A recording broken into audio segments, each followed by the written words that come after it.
Alright. Okay. Let's continue.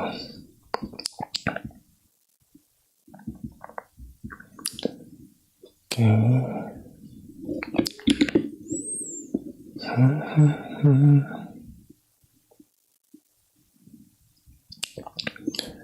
I think we are to take a look at this.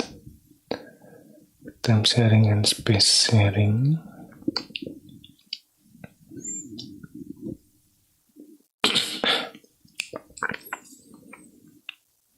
Okay.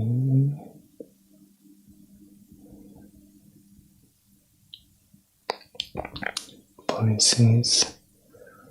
Making some kind of decision within the operating system. Okay. This program should the operating system run, scheduling policy, and the operating system will make this decision, likely using historical information. This program is run more over the last minute. Workload knowledge. What type of program are run? And performance metric.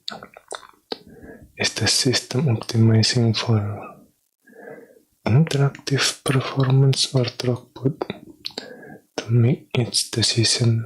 Okay. Now let's continue. And this one, the abstraction process. Let me open the table of content too.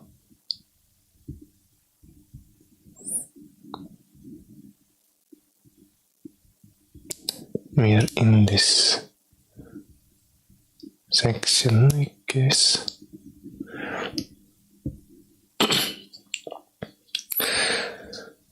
The abstraction provided by the operating system of a running program is something we will call a process.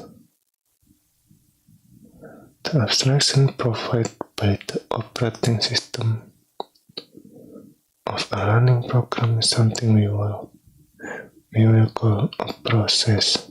Oh. So a process is the abstraction. The abstraction provided by the operating system. Okay. As we said above, a process is simply a running program. Okay.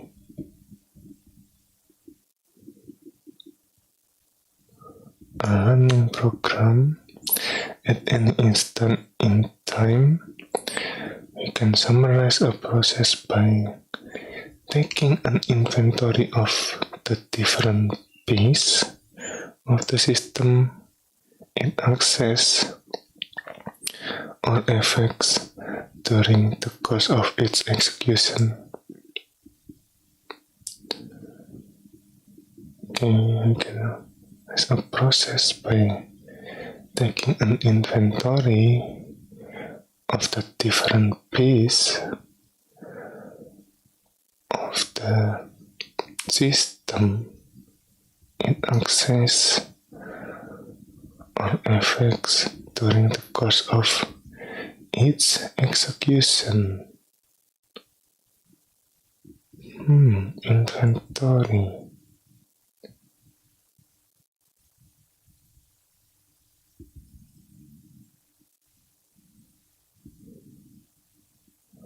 Or effect.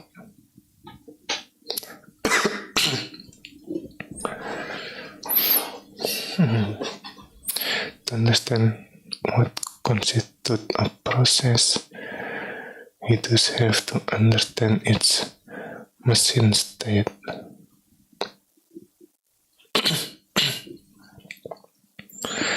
What program can read and or up one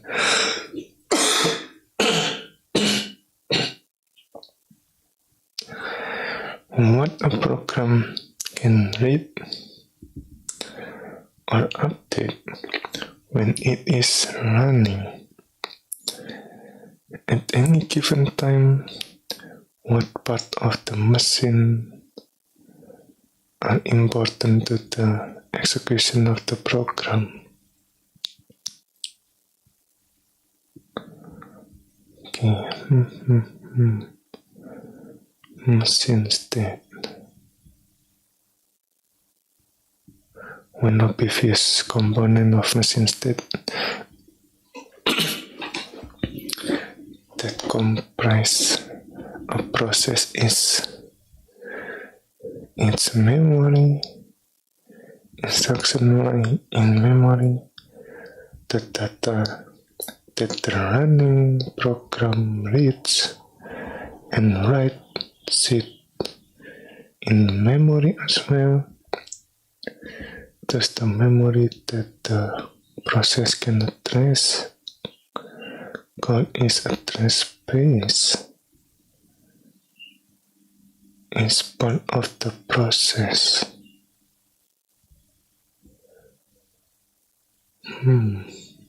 Okay. Address space is also part of the process. Okay. Also part of the process machine state like okay. Also part of the process machine state are register. Many instructions explicitly read or update register, and thus clearly they are important to the execution of the process. The memory that the process can address.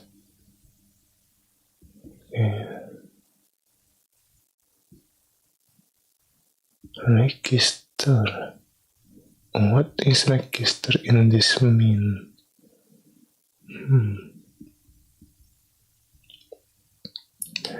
Not that there are some particularly special register that form part of this machine state. For example, the program counter, sometimes called the instruction pointer. Okay. Tell us which instruction of the program will execute next. Similarly, a stack pointer and associate frame pointer are used to manage the stacks, to manage the stack for function parameter, local variable, and return address. Finally, programs often access persistent storage device too, such as input-output information might include a list of the file the process currently has open. Okay, let me take a look again.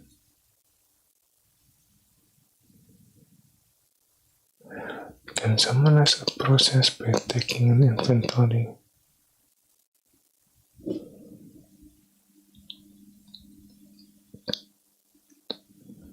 The abstraction.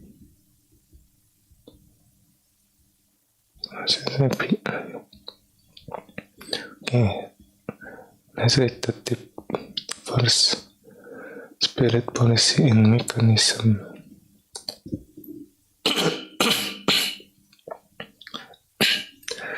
In many operating systems, a common design paradigm is to spirit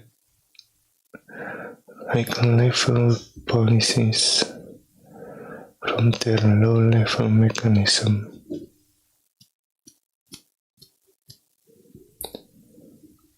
Okay, you can think of the mechanism as providing the answer to how question about a system. For example, how does an operating system perform a context switch? The policy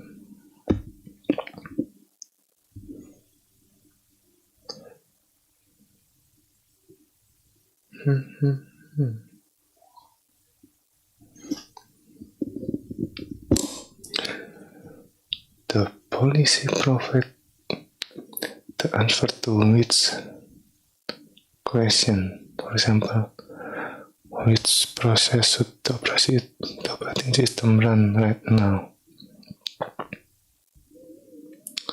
Spiriting to allow one initially to change policies without having to rethink the mechanism into a form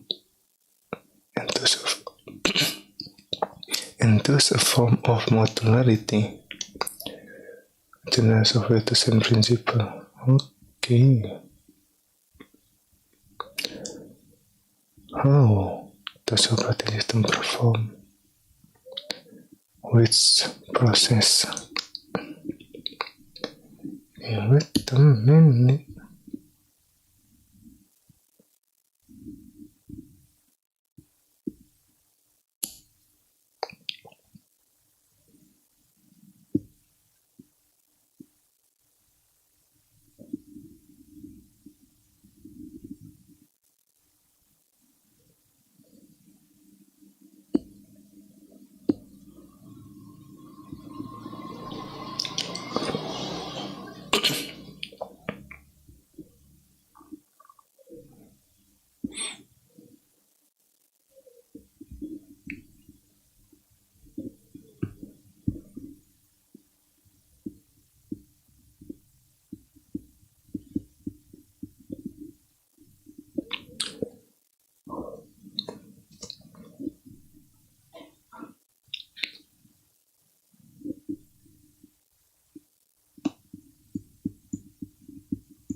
Which process should be run?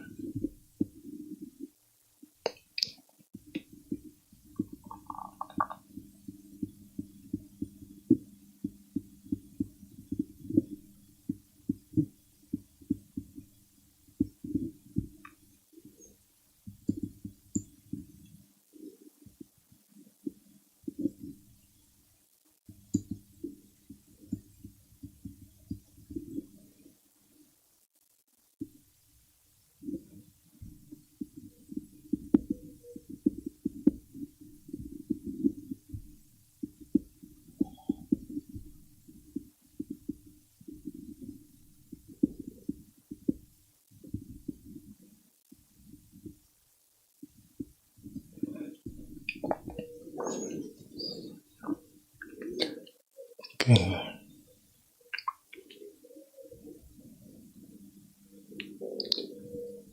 Process is simply a learning program at any instant in time,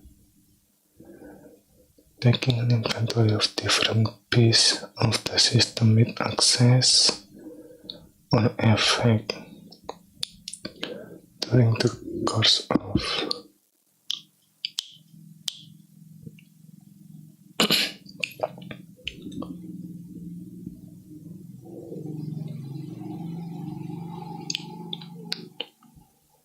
what part of the machine are important to the execution of this program.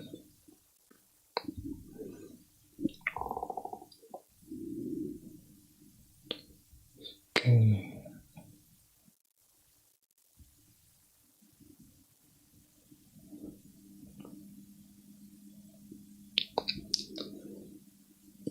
saves and writes it in memory as well, that the process cannot trace,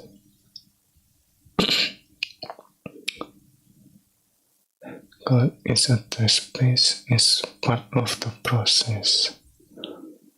Okay. So process is some kind of abstraction. Okay, interesting. The abstraction process.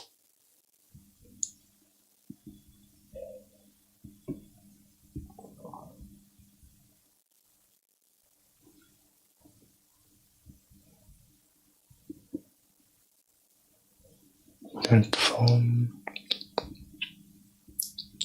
part of this machine state.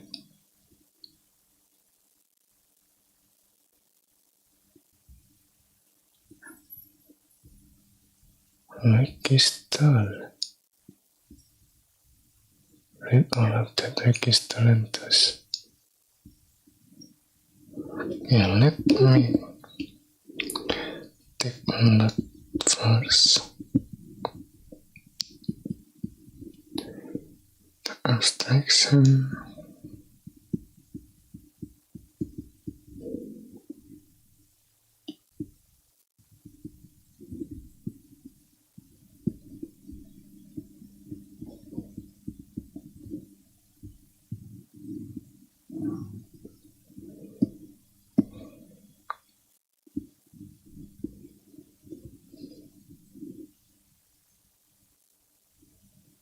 Of a running program.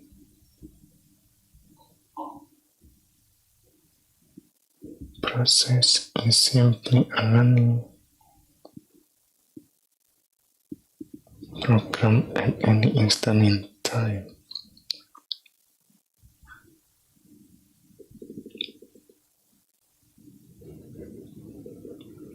Or effect during the course of its execution.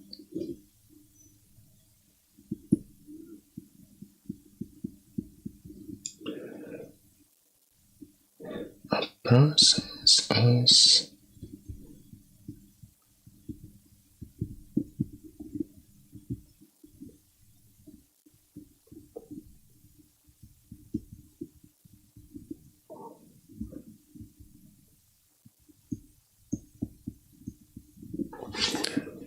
provided by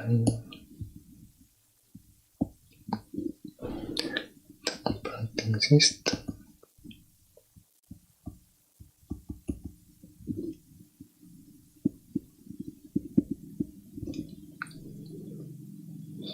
Of a learning program.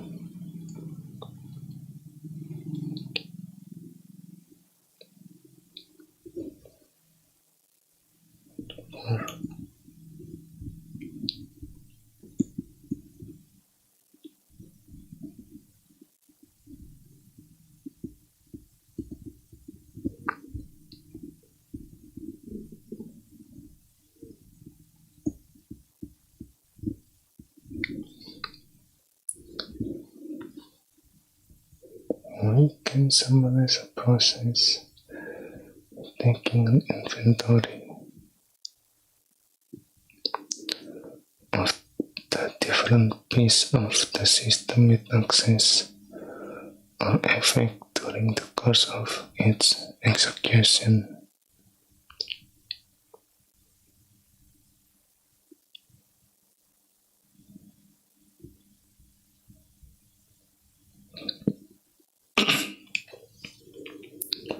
The most fundamental abstraction is the process.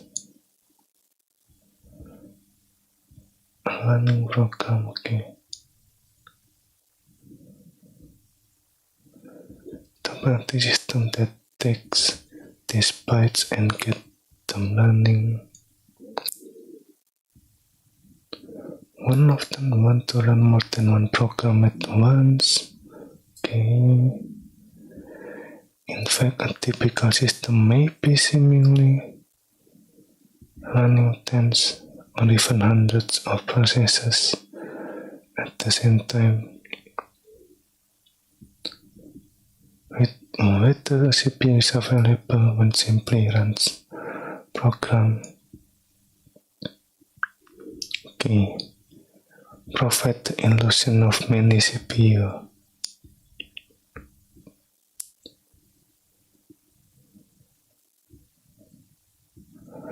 By virtualizing the CPU, the time sharing, right? Time sharing of CPU to implement virtualization of the CPU. The operating system will need both some low level. Okay, this is the mechanism, like how to implement context switching and stuff.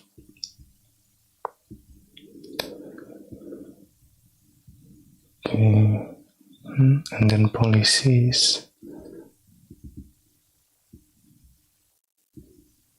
which program to run, right?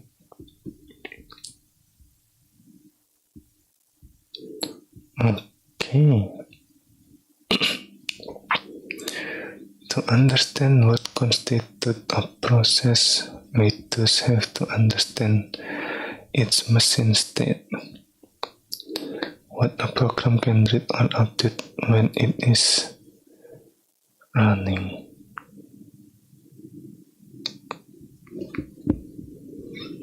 Let me take a note.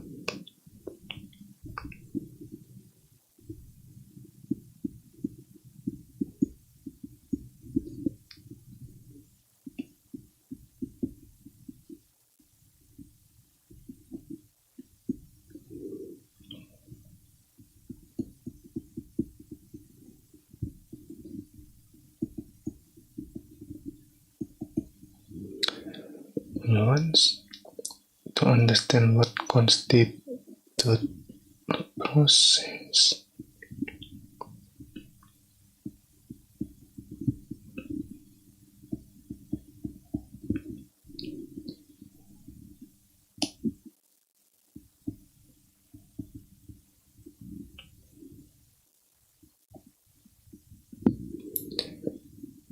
you have to understand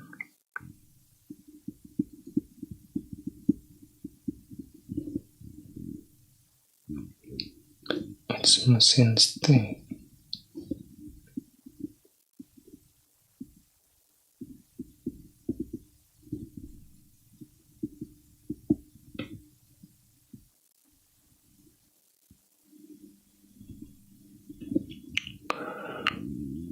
What a program can read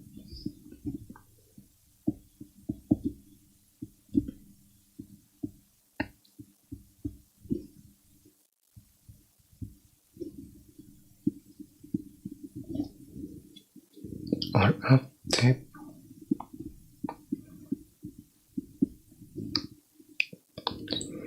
when it is running.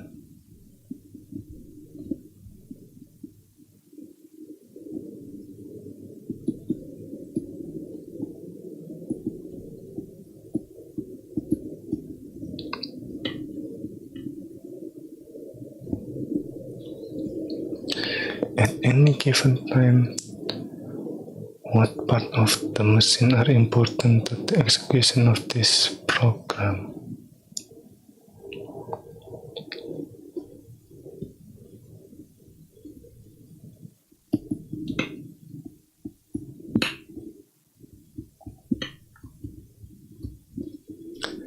Given time.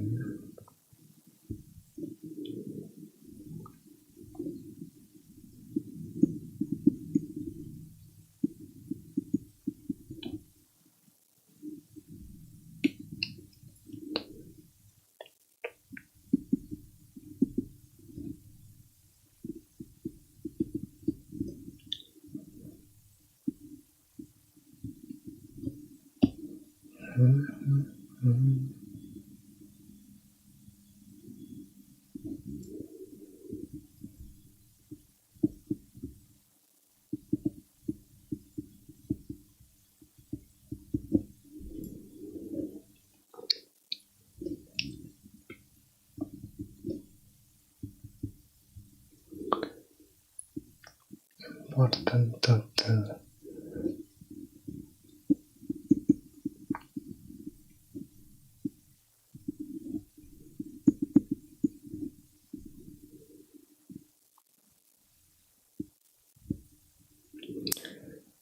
the execution of this program.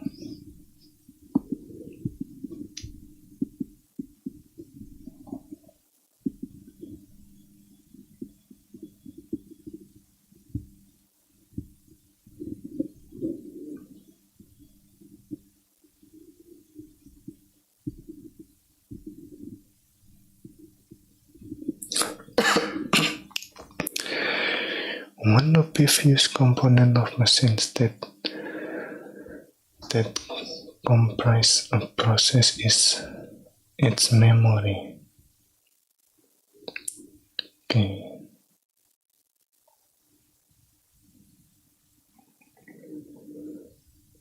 The memory that the process can address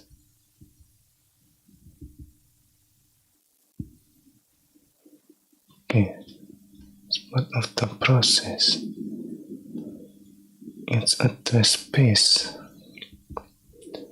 Hopefully there is an explanation about address space, because I'm kind of confused about the address space. Okay.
Those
as a part of the process, machines that are registered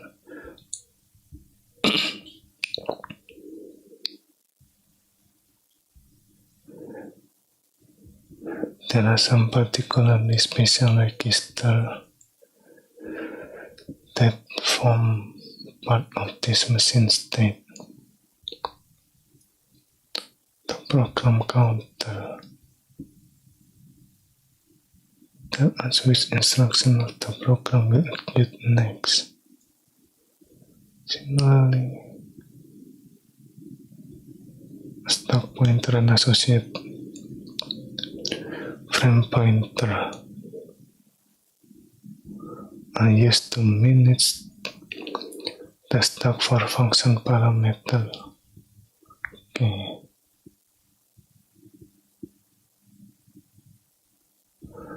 Oh, stack pointer and frame pointer is different. Okay.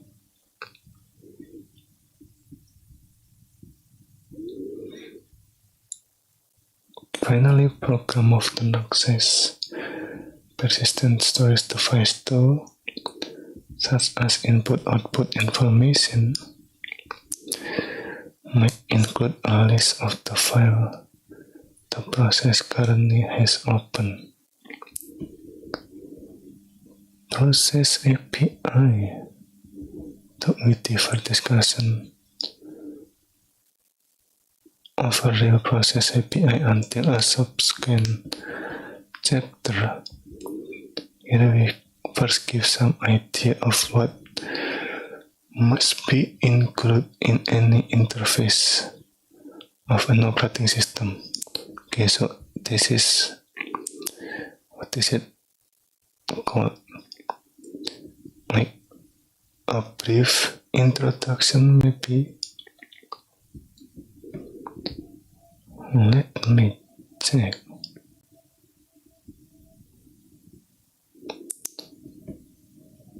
Maybe we will learn more about process API in chapter 5. Maybe we will see.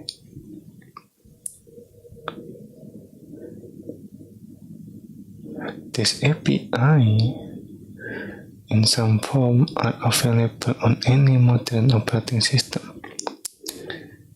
Create an operating system must include some method to create new process.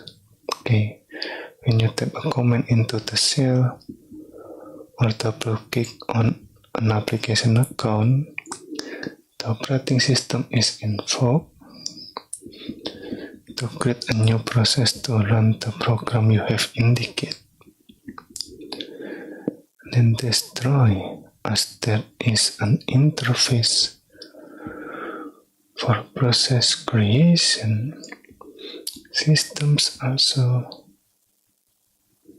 provide an interface to destroy process forcefully. Okay. Of course, many processes will run and just exit by themselves when complete. When they don't, however, the user may wish to kill them, and thus an interface to halt a runaway process is quite useful.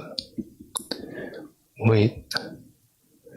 Okay, sometimes it is useful to wait for a process to stop running.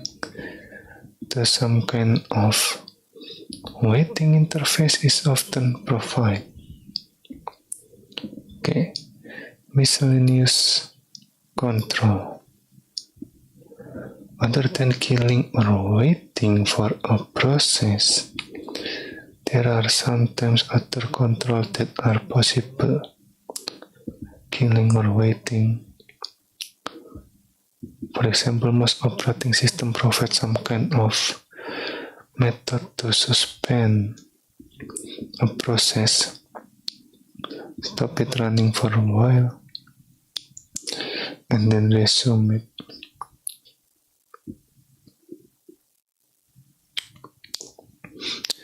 Continue it running. And then status, okay. There are usually interfaces to get some status information about the process as well, such as how long it has run for or what state it is in. Okay. Oh, loading from program to process. Okay, so we have a program, and as explained in this one, the program itself is a lifeless thing. It just sits there on the disk, bunch of instruction and maybe some static data, waiting to spring into action. So we have a program, right? And then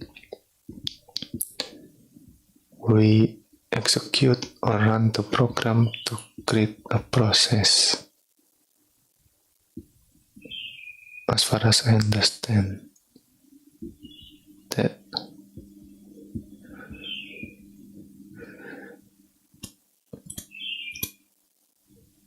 When we are running a program, the operating system provides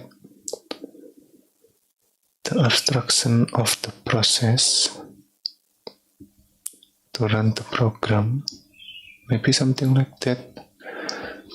Okay, memory, got static data heap. Okay, stack process. This is the program, right? Loading text on text program and reads it into the address space of process. Oh, okay, so we have a program, right? Some kind of binary or executable file, and then we run, and then when we run the program, we put it into the address space of the process, as far as I understand. Let me take notes.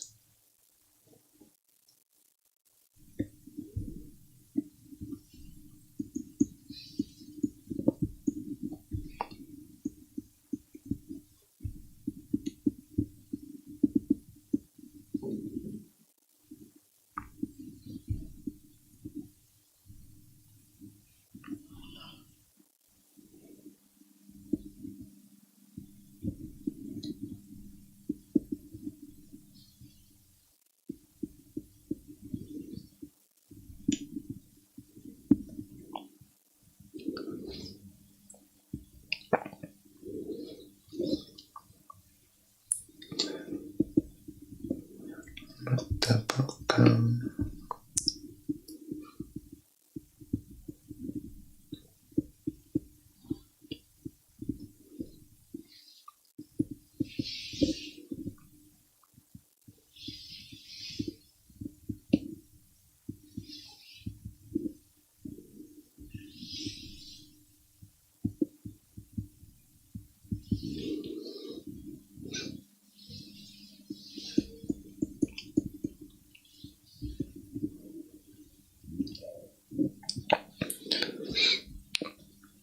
Okay.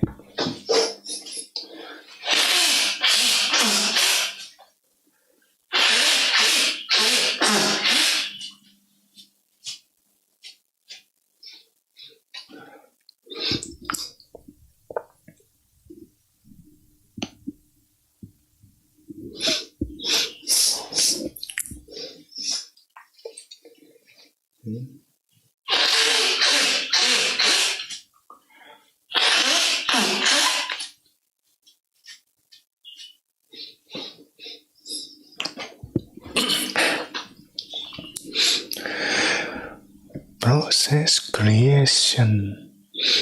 A little more there. Okay. One mystery that we should unmask a bit is how programs are transformed into process. Specifically, how does the operating system get a program up and running? Okay. How does process creation actually work? The first thing that the operating system must do to run a program is to load its code and any static data, initialize variable into memory, into the address space of the process.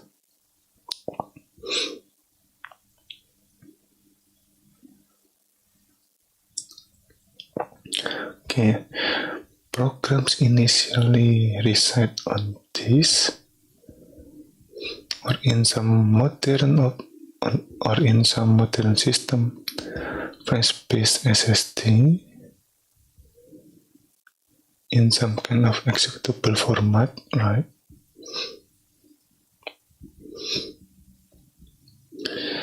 Thus, the process of loading a program and static data into memory requires the operating system to read those bytes from this and place them in memory somewhere, as shown in figure this one, 4.1.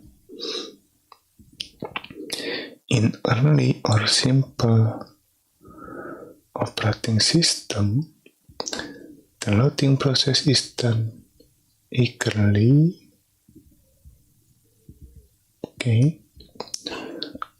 at once before running the program. Modern operating system perform the process lazily by loading piece of code or data only as they are needed during program execution. To truly understand how lazy loading of piece of code and data works, you'll have to understand more about the machinery of batching and swapping. Okay.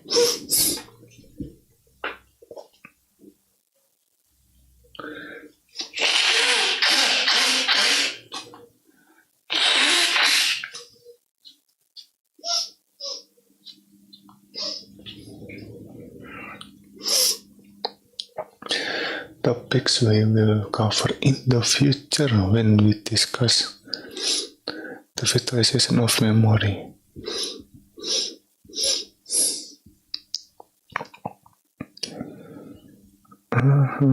Maybe this one, right? Oh, okay. We are explaining the address space. Okay. We will learn about the address space later on. Okay. We'll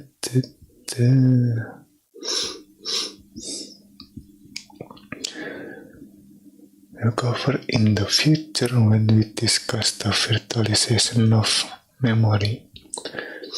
For now, just remember that before running anything, the operating system currently must do some work to get the important program bits from disk into memory.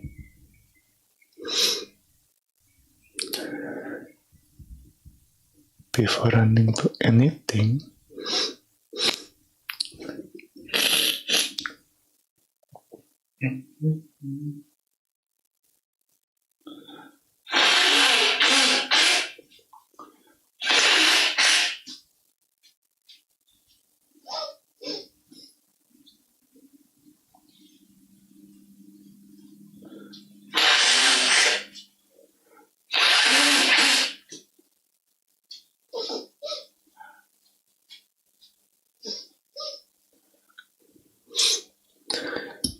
Okay, before running anything,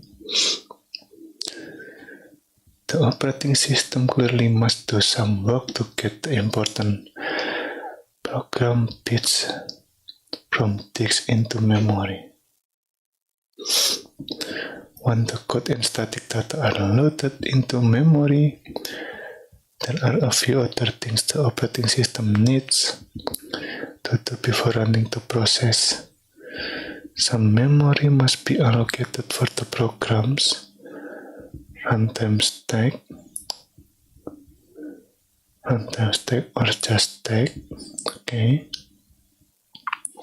Some people call stack, I think, and I'm not sure if that is the kind of stack we are talking about in here. Maybe. Okay.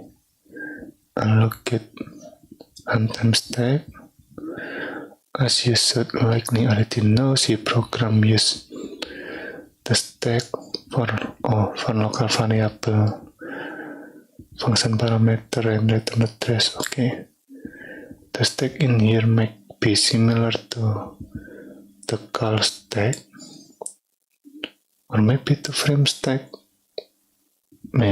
Anyway, it is the stack to store the local variable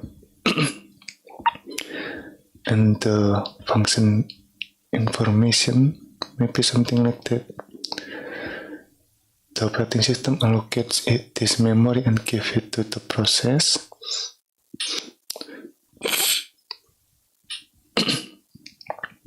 The operating system will also likely initialize the stack with arguments. Specifically, it will feed in the parameters to the main function. Stack with argument will feed in the parameters to the main function, argument count and argument vector array. Okay. We'll also likely initialize the stack with argument. Oh, stack with argument. Okay. We'll fill in the parameters to the main function.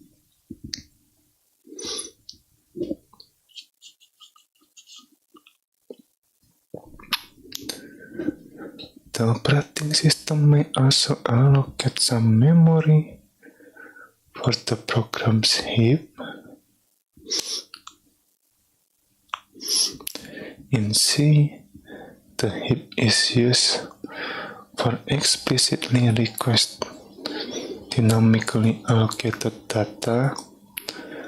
Program requests, such based by calling malloc, or well, you can also call calloc, I guess, or maybe allocation function. Another allocation function that I didn't know yet, and free it explicitly by calling free. The heap is needed for data structure such as linked lists, table, trees, and other interesting data structure. The heap will be small at first as the program runs and requests more memory via the malloc library API. The operating system may get involved and allocate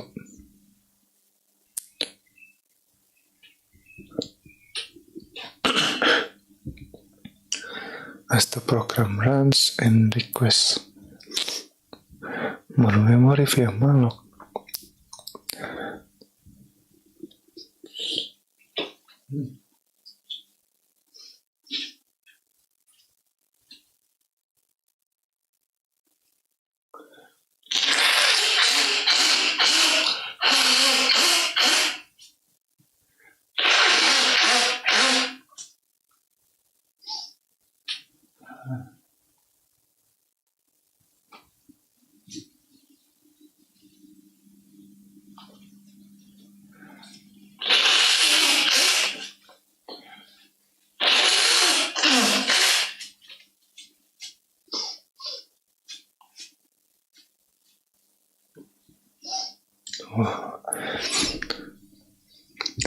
It's been cold lately.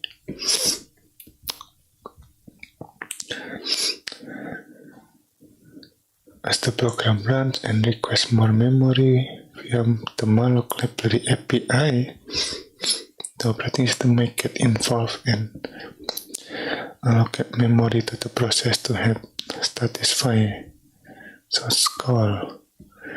The operating system will also do some other initialization tasks, particularly as related to input or output, the I/O. Right. For example, in Unix system, it's processed by default as 3 open file descriptor, the standard input, output, and error, right?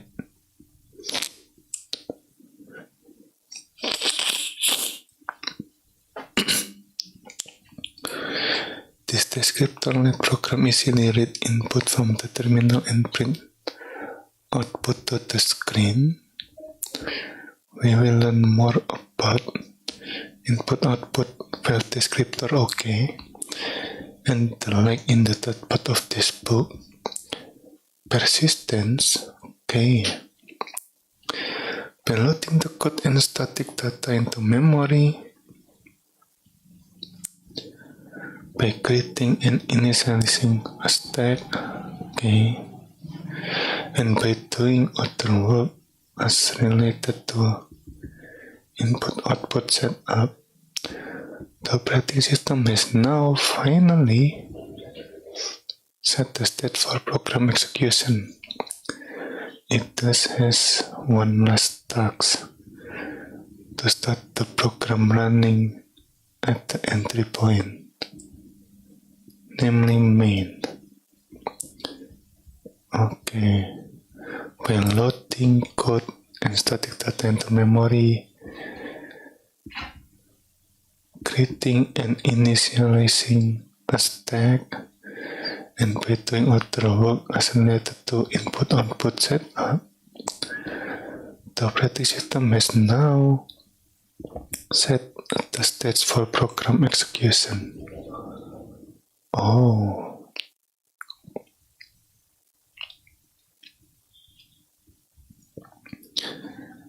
So, by jumping to the main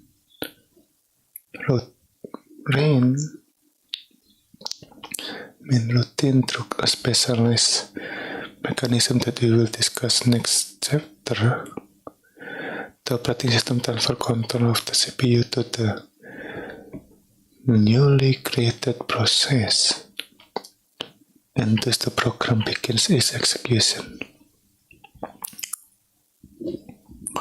Okay, let's take a break first. Be right back.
Okay.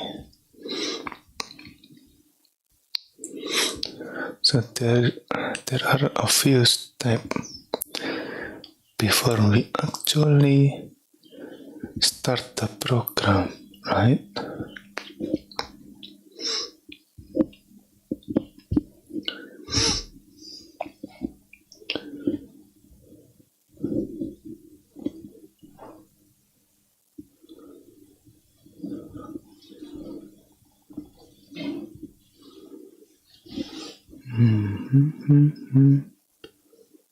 Process creation.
A few steps.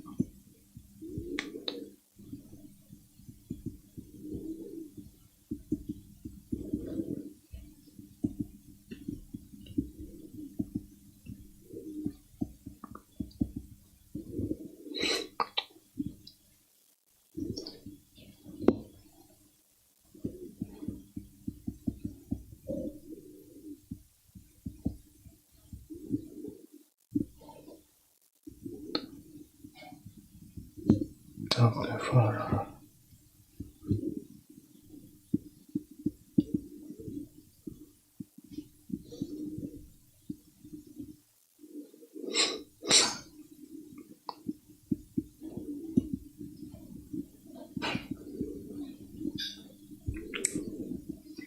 Running program.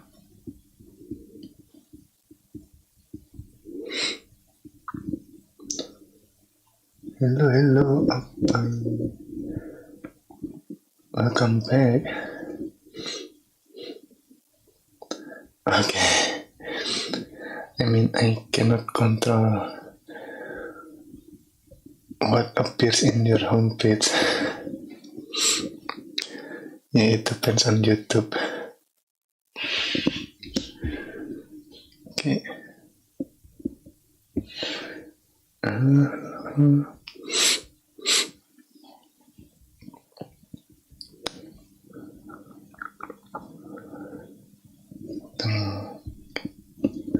So we load the code and static data into memory.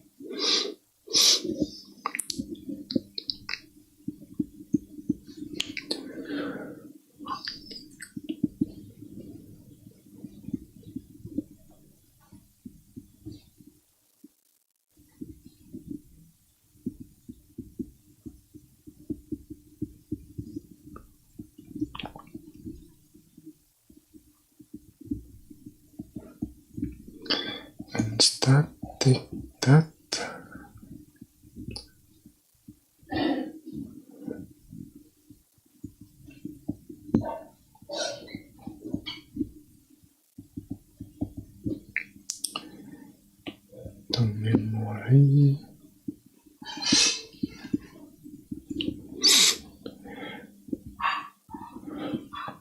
and then we are initializing a stack.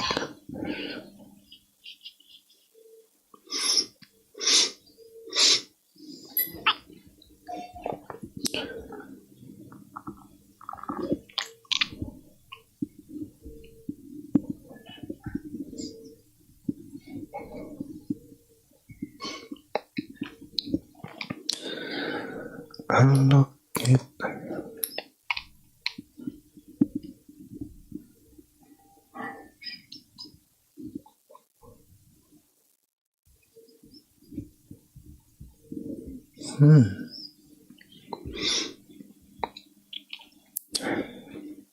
get memory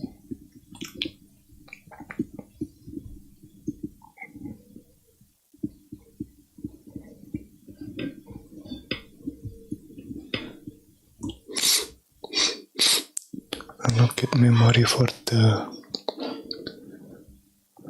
programs.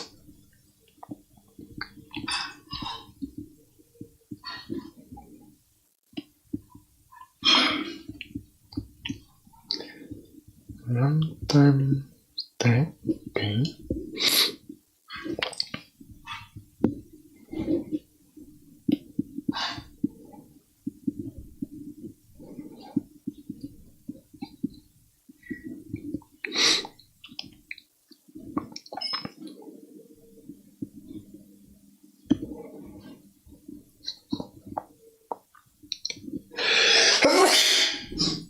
Hey.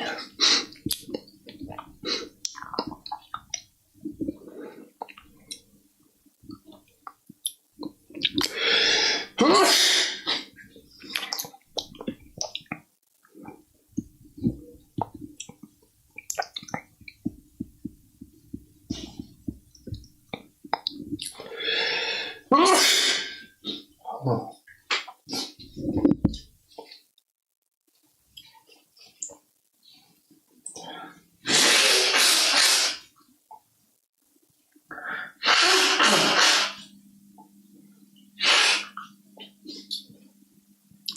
Wait, be right back.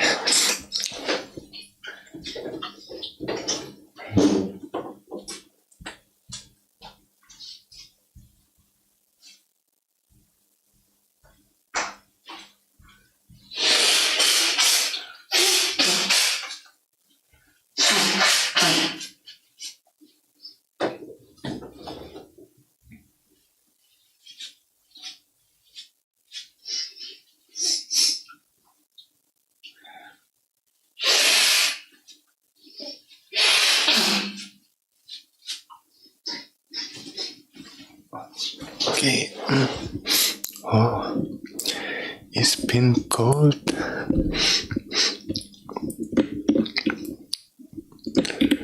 Okay.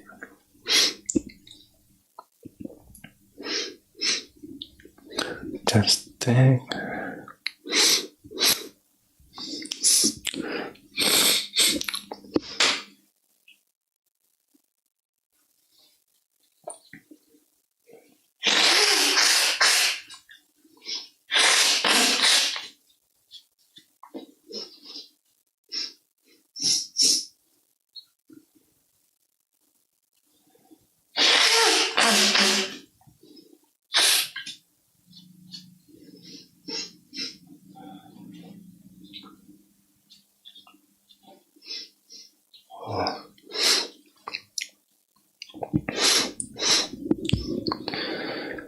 Allocate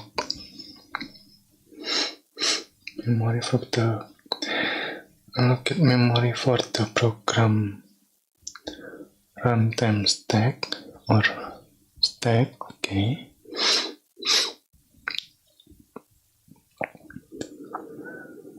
The work related to input output setup. Oh, this one.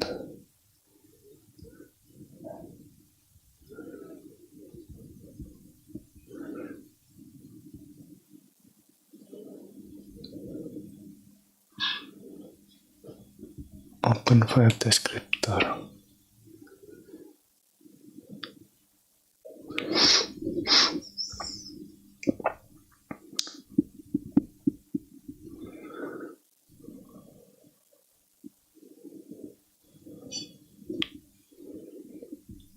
Open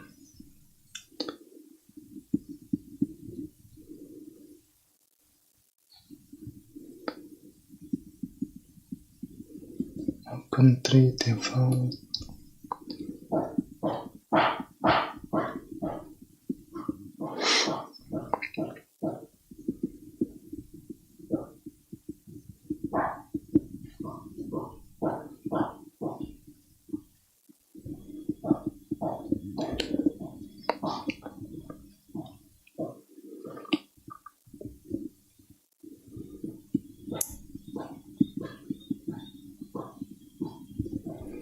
Standard input, standard output.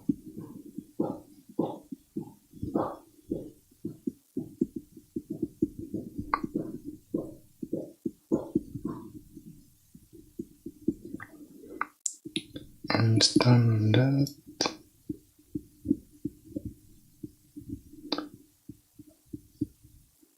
error, okay.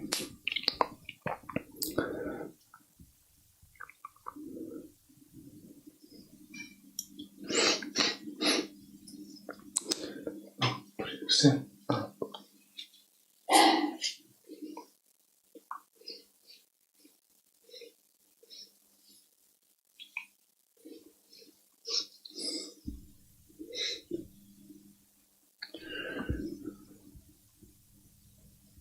It is oneness.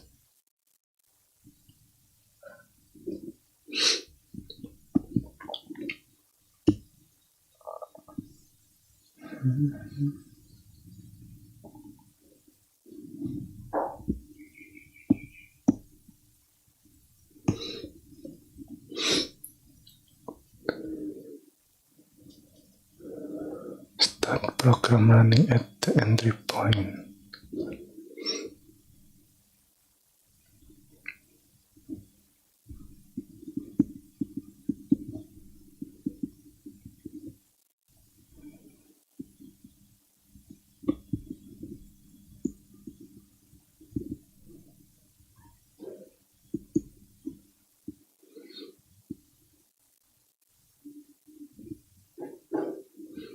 When running.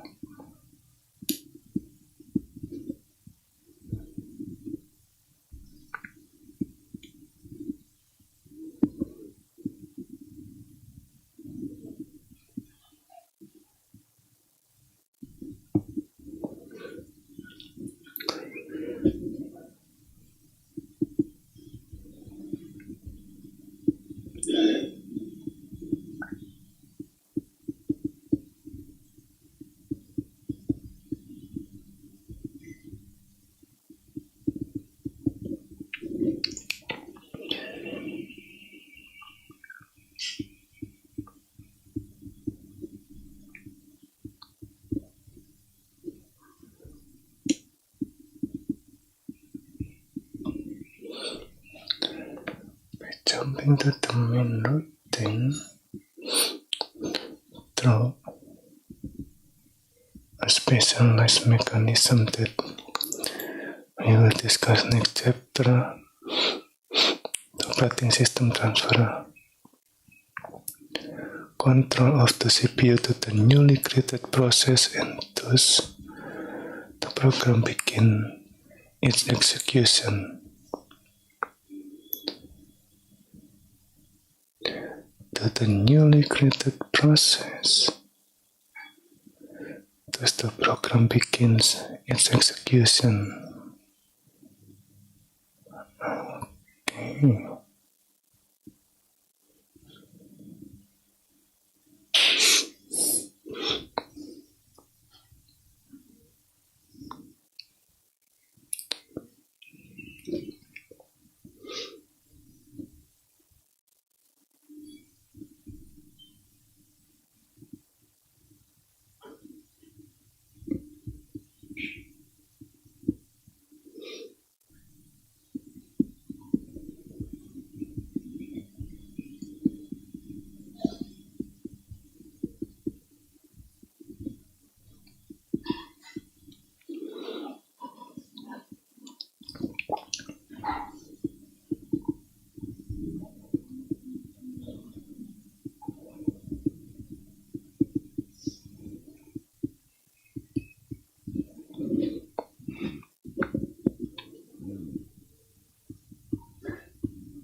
roughly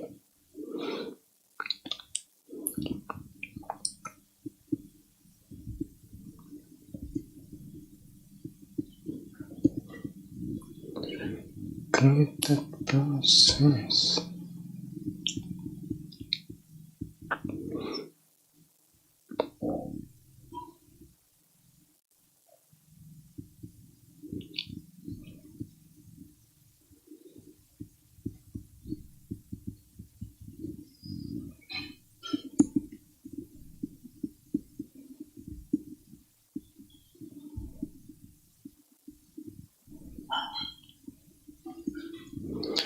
The program begins.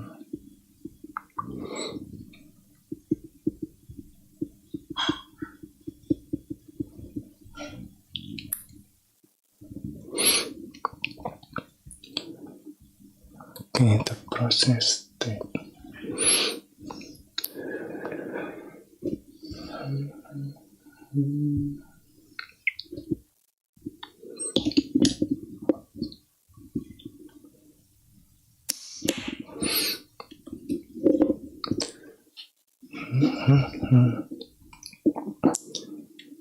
Now that we have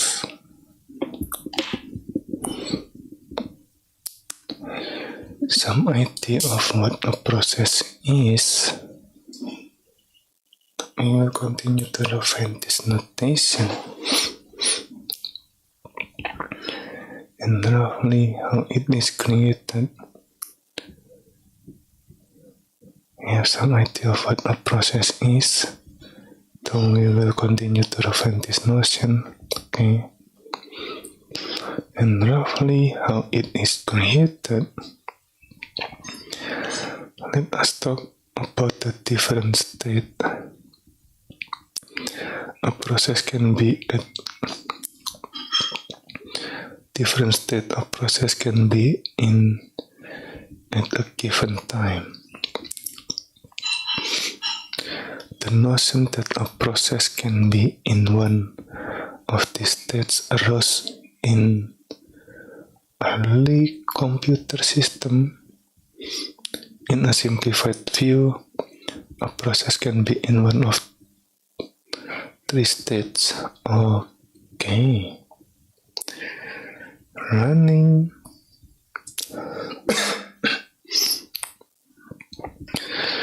In the running state, a process is running on a processor. We are running on the processor.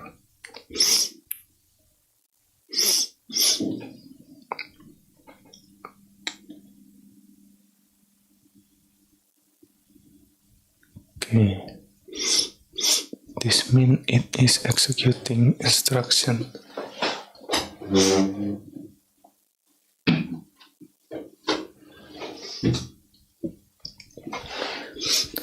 It is executing instruction. Okay. In the ready state, a process is ready to run, but for some reason, the operating system has just not to run it at this given moment. Okay. And then block.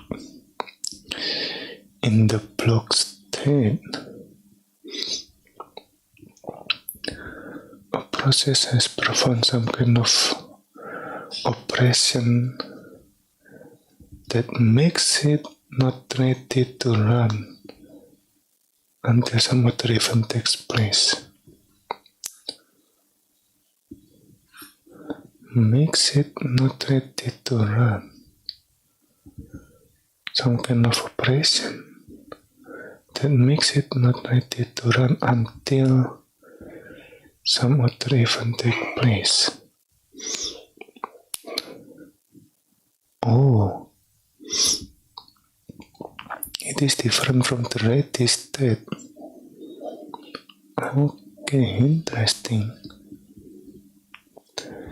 Common example, when the process initiates an input-output request to a disk, it became it become blocked into some other process can use the processor.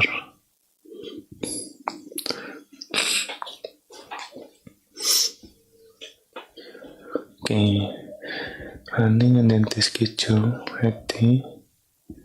Schedule again. Okay. Initiate input output. Block. Okay. Okay, input output. Input output done. Back to ready again and then schedule. Okay.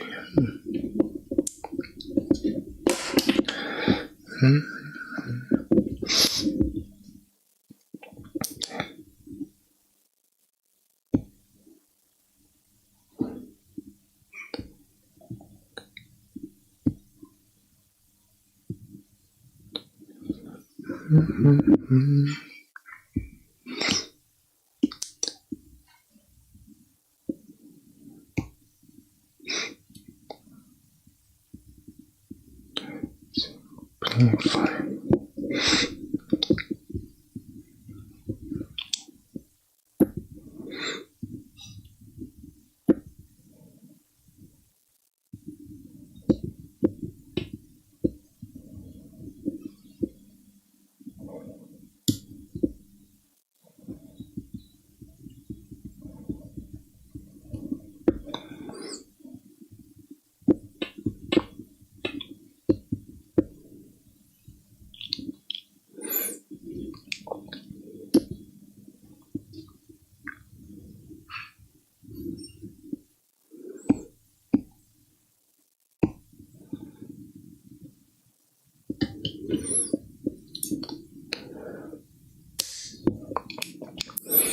If we were to map this state to a graph, we would arrive at the diagram in figure 4.2. Okay, this one. State transition, a simplified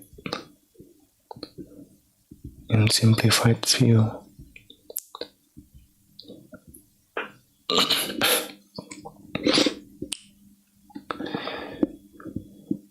We would arrive at diagram in figure 4.2.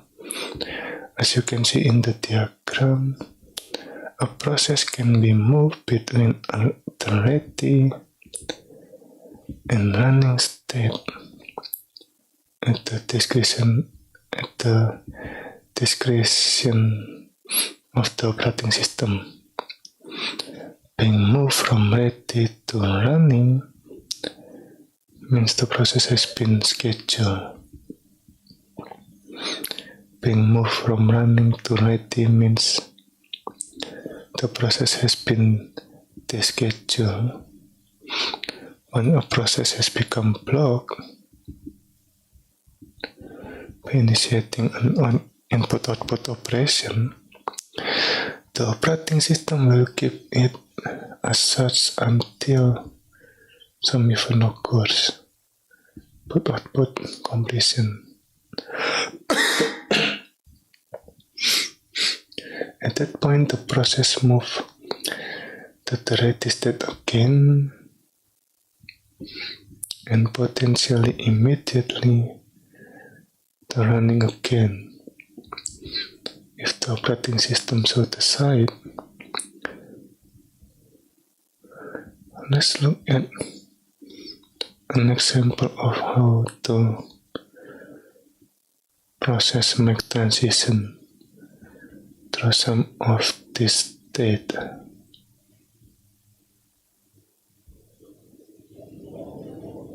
Okay.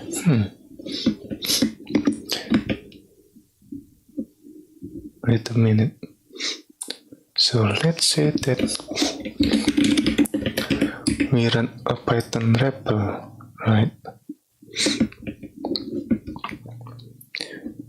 Currently, we haven't typed any comment yet. So are we in the block state, this one, waiting for some kind of input from the REPL into this? It become ready again, right? We already put the input back to ready again and then running. Is that how it is?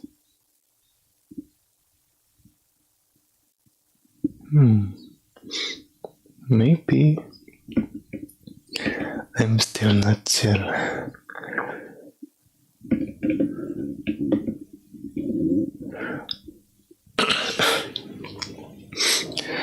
Let's look at an example of how to process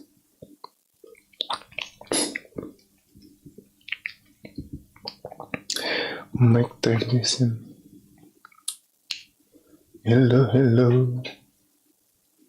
Ping pong, welcome. I got oversleep yesterday. No worries. Okay, currently we are in the chapter 4 in the, in the section of process state. And yeah, we are taking a look at the process state currently. At least a simplified view. There are running, ready, and the block. Running is, well, basically the process is running on a processor or CPU. This means that we are executing some sort of instruction from the program, and then in ready state, a process is ready to run, but for some reason the operating system has chosen not to run it at this given moment.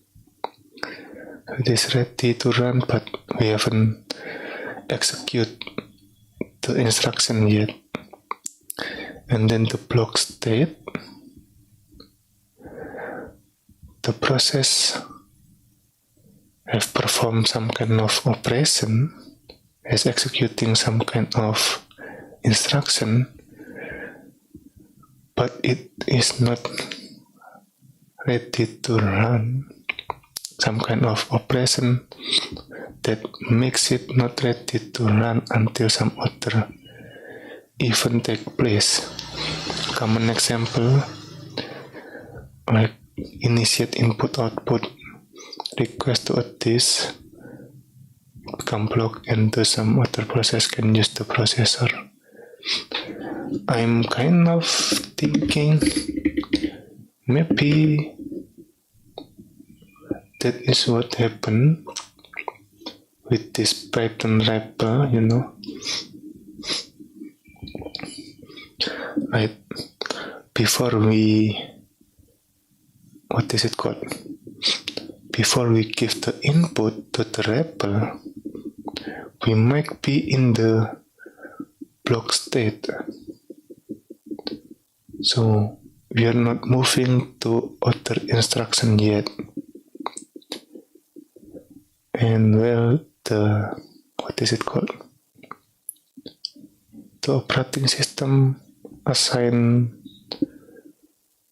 the CPU to another process maybe, and then when we put the instruction or the input, the operating system move the the CPU back to this Python REPL process. Maybe. I'm still guessing here. So yeah, or maybe it is the ready state. Yeah, I'm not really sure what is the difference between ready and block? Maybe we will find that out later on. We will see. Being moved from ready to running means the process has been scheduled. Okay. Ready to running, and then from running to ready means the schedule. Okay. When a process has become blocked by initiating an input-output operation, the operating system will keep it as such until some event occurs. Input-output completion. Become blocked, okay. Keep it as such until some event occurs. Okay, at that point, the process moves. At that point, the process moves to the ready state again and potentially immediately to running again. The process moves to the ready state again and potentially immediately to running again if the operating system so decide. Okay.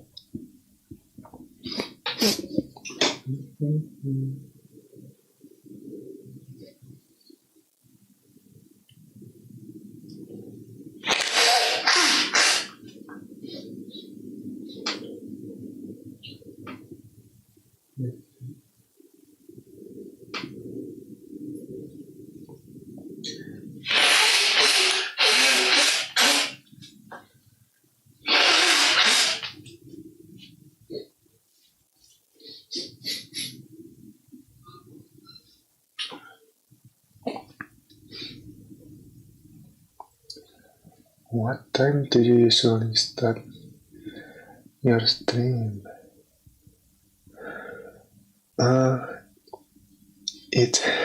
It's random, but usually it is early in the morning on my time zone. I mean my time zone is UTC plus 7. Okay. Then you'll still see.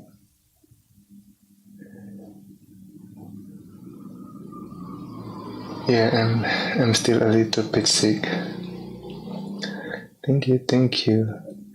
Don't forget to drink some enough water. Alright. Don't forget to drink water, everyone.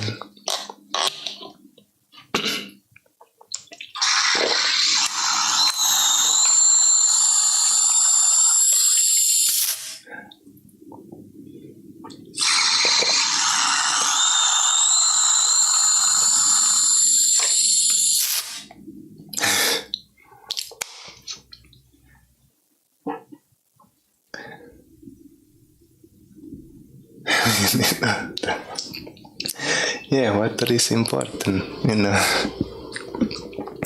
Don't forget to drink water. Okay.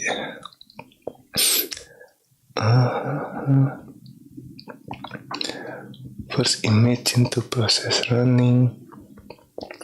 Each of which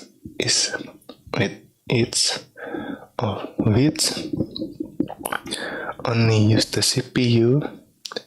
They do no input-output. Okay. Then the process running, each of which only use the CPU. In this case, a trace of the state of each process may look like this. Figure 4.3. Okay. Running. Ready. Okay. Wait.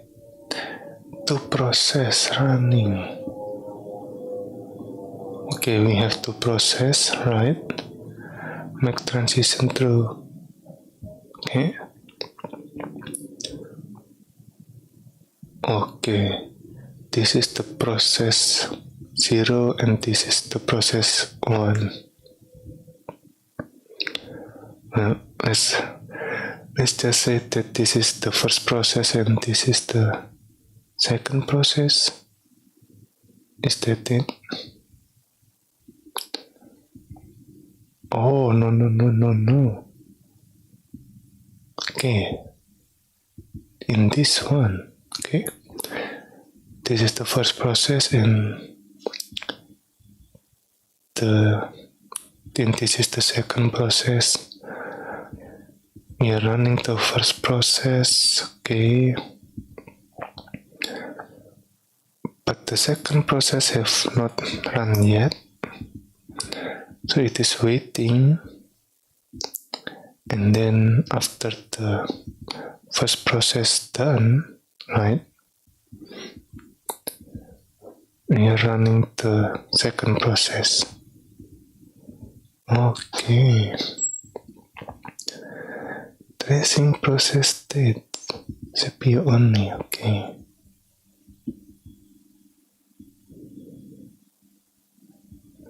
Tracing process state, CPU and input output. Oh, okay. I mean, if we are talking about REPL, cell such as BASE and CSH is also some kind of REPL. So maybe in this state, in this cell state, right, we are in the block state and we use something like this. We are running again, in the running state again. Maybe. Yeah, I'm trying to figure out what is the difference between block and ready state. Okay. This is the first process, this is the second process, running and then running. Okay. The second process is waiting. Alright. Oh, the first process initiate input output. So it become block, right?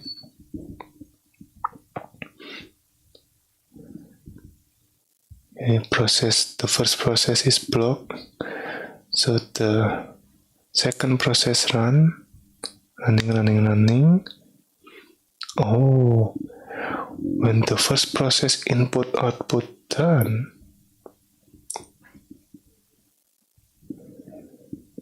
we go back to the ready state, waiting for the second process finish running. Okay. After the second process done, we are resuming the first process. Okay.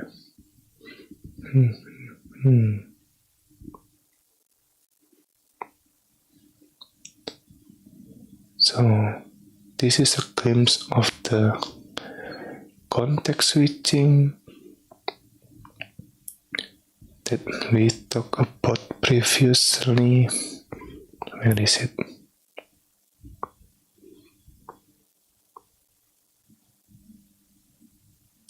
In this one. Context switch.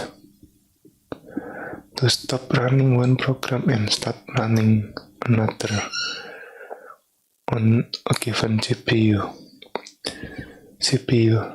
This time sharing mechanism.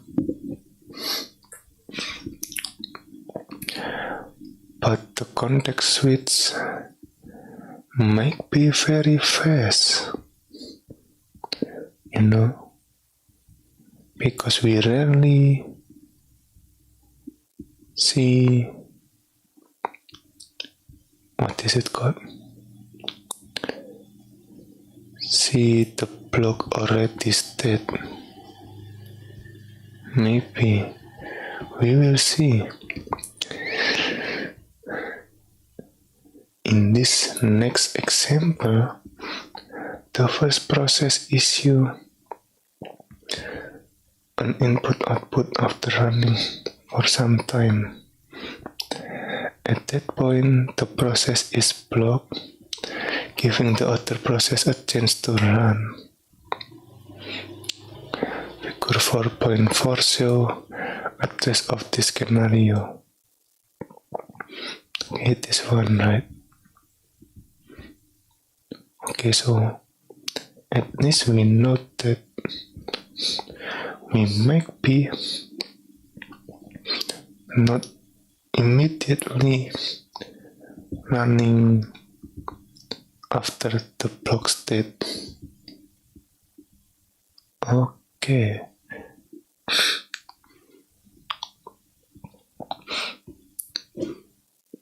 More specifically, the first process initiates an input-output and become blocked, waiting for it to complete. Process become blocked. For example, when reading from a disk or waiting for a packet or for a packet. Is that how to pronounce it? From a network. Okay.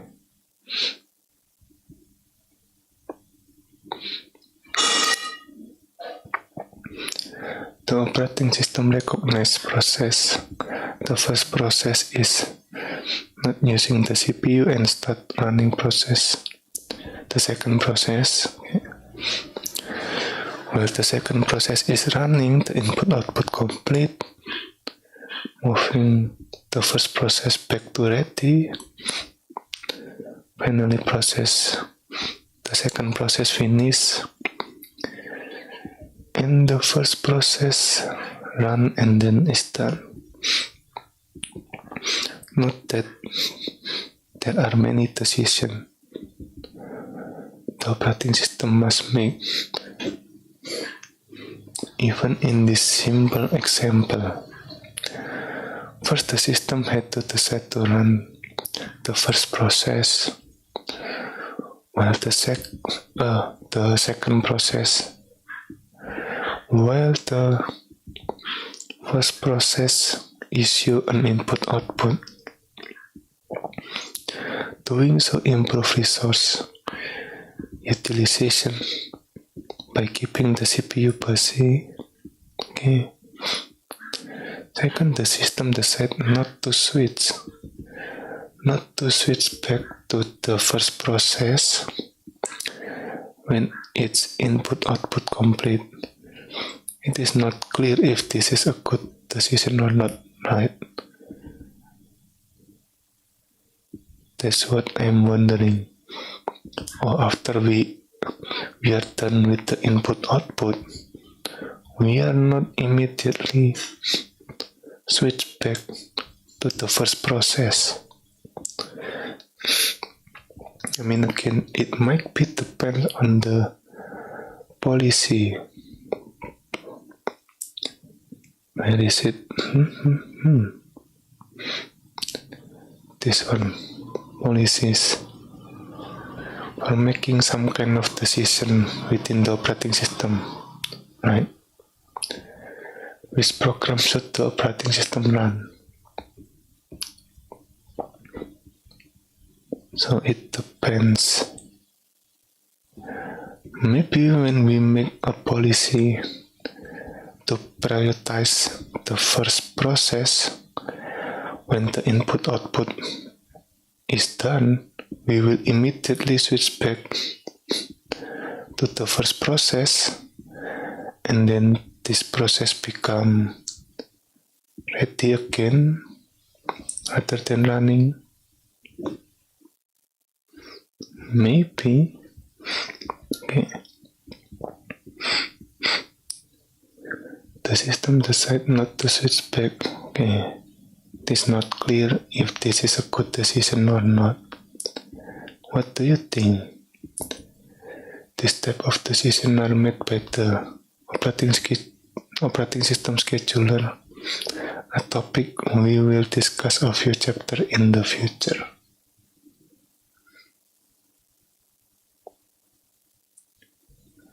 Are you working on any project or just learning?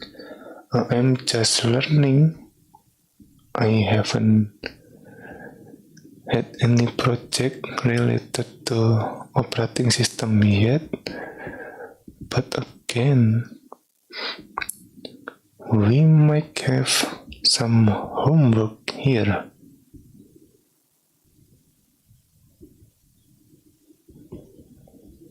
So, we might have a project to look forward to. We will see.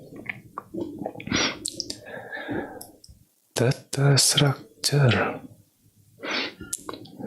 The operating system is a program, and like any program, it has some key data structure that track various relevant pieces of information. To track the state of its process, for example, the operating system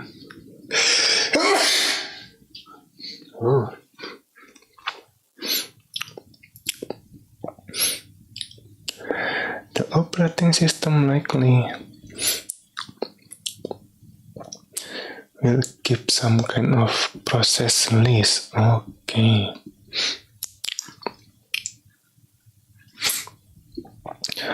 For all process that are ready and some additional information to track which process is currently running. Okay, process list. The operating system must also track in some way block processes. When an input-output event completes, the operating system should make sure to wake the correct process and ready to run it again. Figure 4.5. Okay.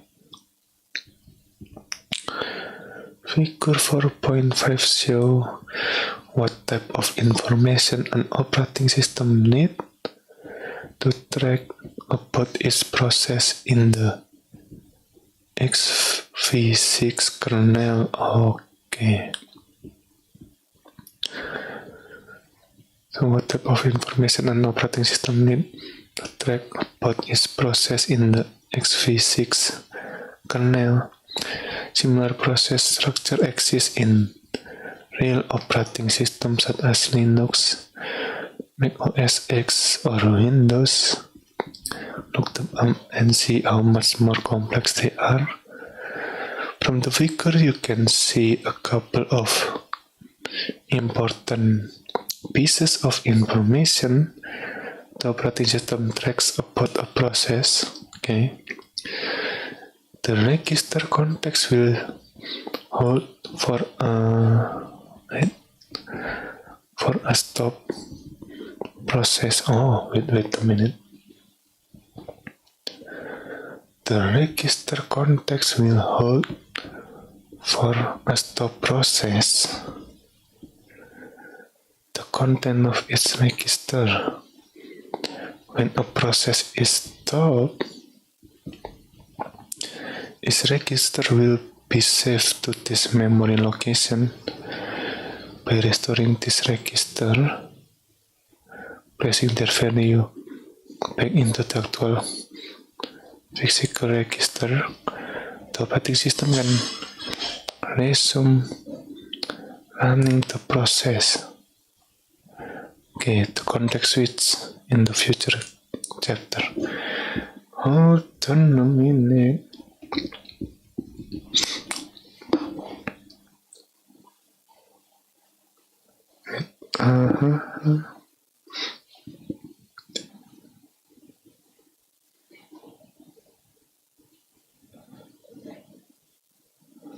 Okay. This is kind of interesting.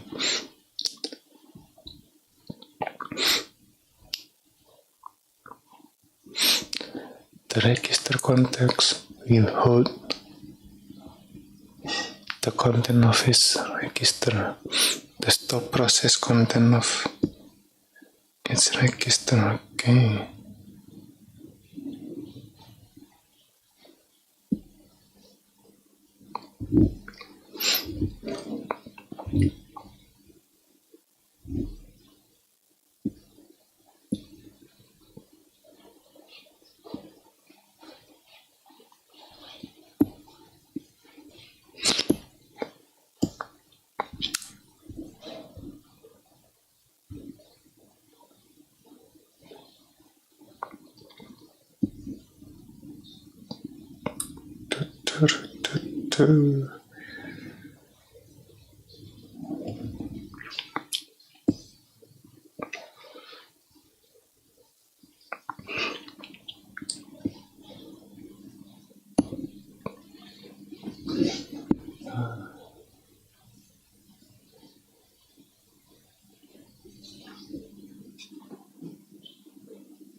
I'll be right back.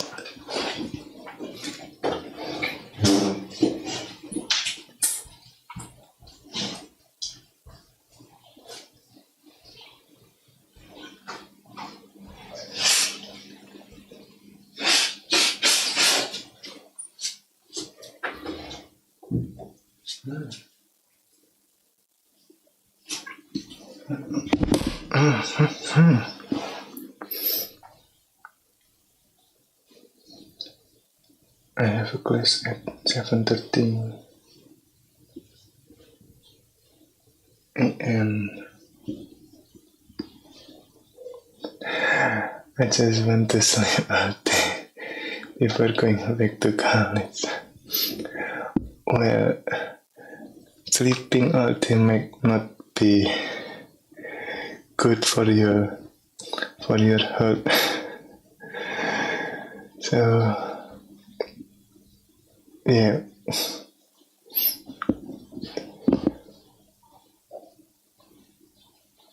But 7:30, oh, that's quite early.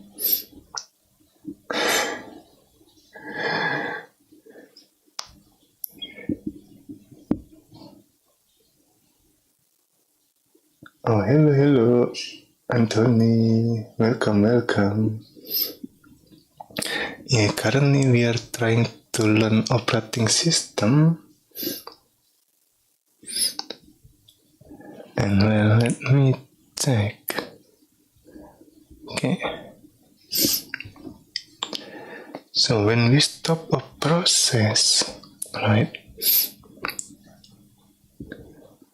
the register context will hold the stop process content.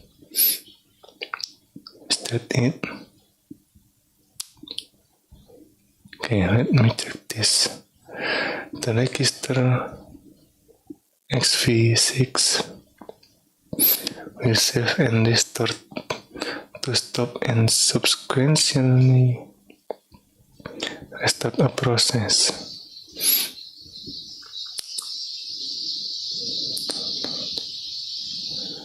Okay. Yes, okay. Oh, this is the state from the xv6 kernel. Okay. Unused embryo sleeping. Okay. Runnable. I'm not sure what the embryo state in here means. Okay. Runnable, maybe runnable is the ready state, right? Maybe runnable, and then the running state, and then zombie. Oh, okay. The information x-physics tracks about each process, including its register, context, and state. Okay. And set in.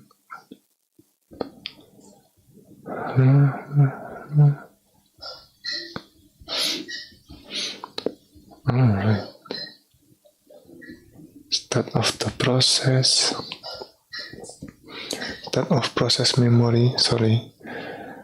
Size of process memory. Oh. Bottom of kernel stack. Okay. Bottom of kernel stack for this process.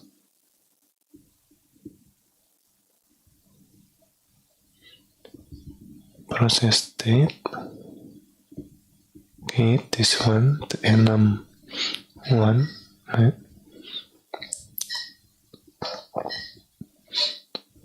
Process ID, okay.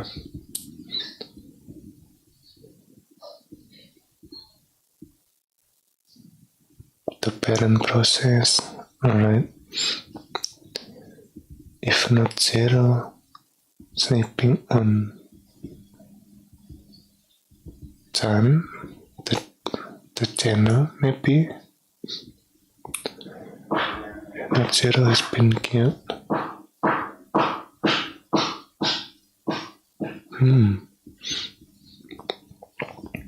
Open file, current directory. Switch here to run process. Okay. Oh. We are not using the pointer here. Okay. Trap frame for the current interrupt.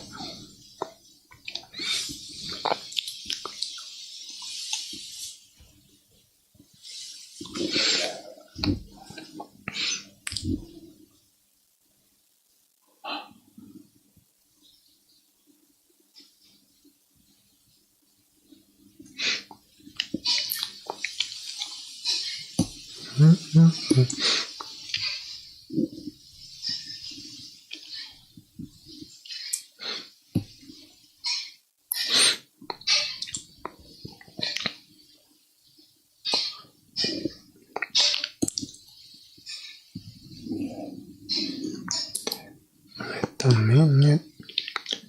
Let me take notes.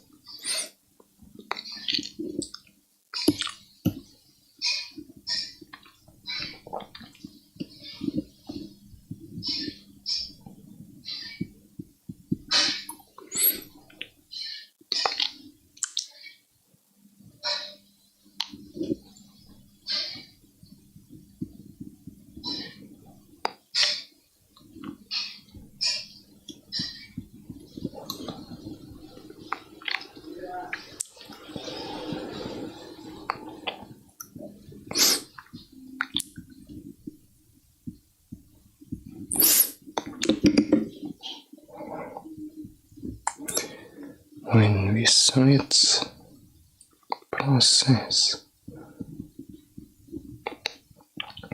or maybe when we stop process.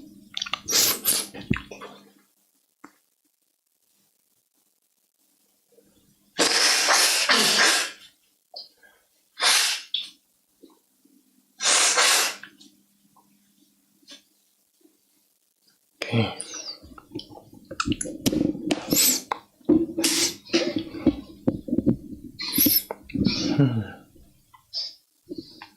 The CPU switch to another process.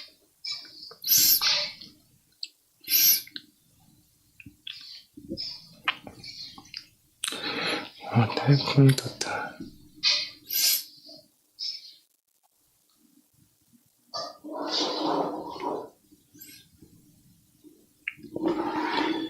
when we switch the metal process.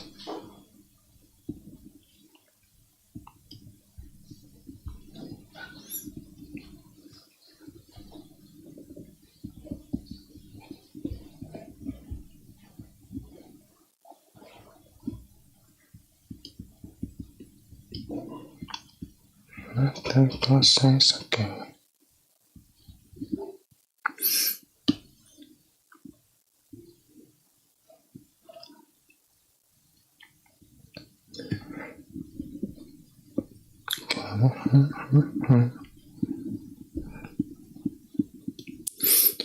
When the process is stopped,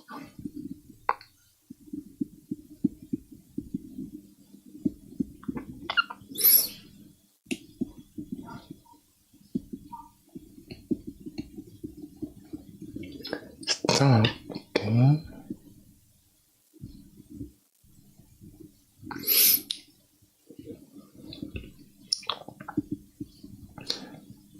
The process.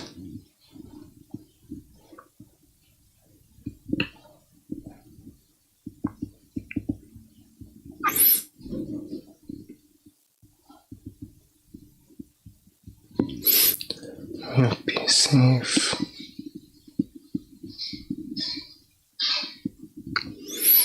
That is memo.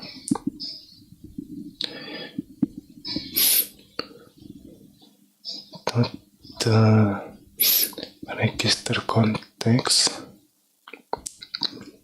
I guess that's how we call it.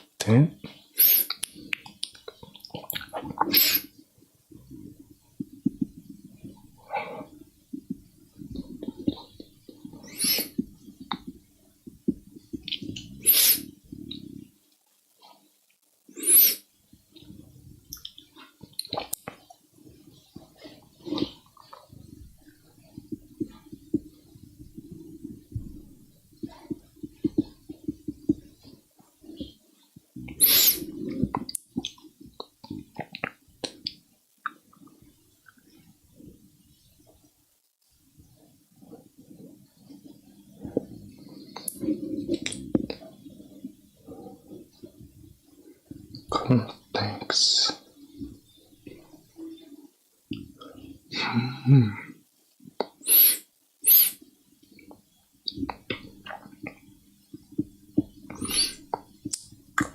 By restoring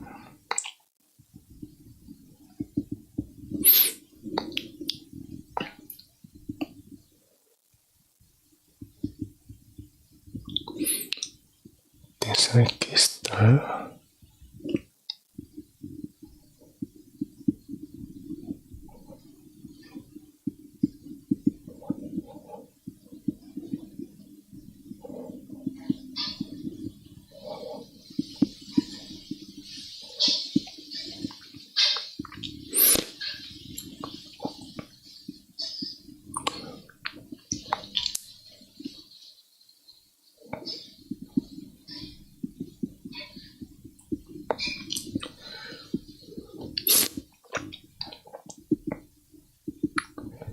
pressing then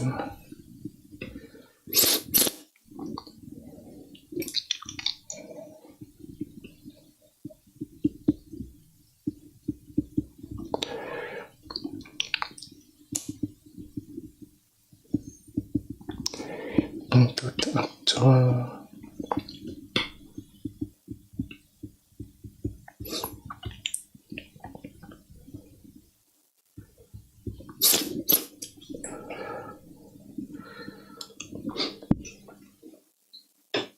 wait a minute, be right back.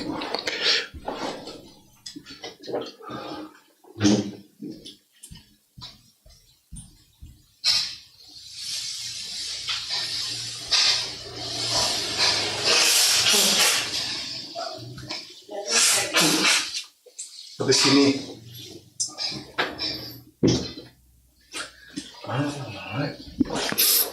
Oh.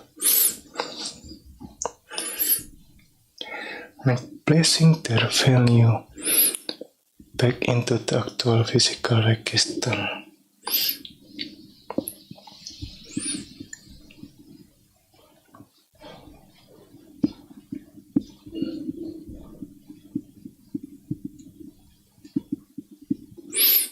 Actual physical register.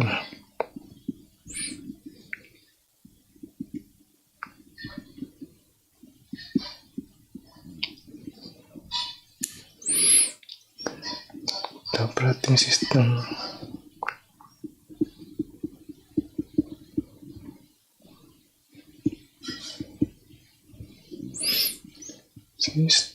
can resume running process.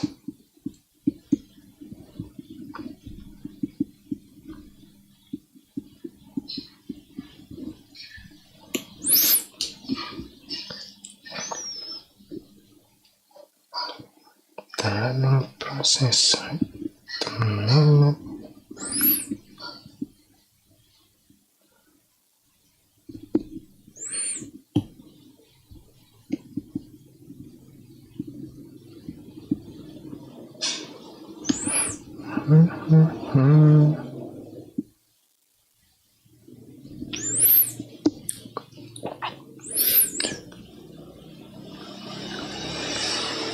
context switch in the future chapter.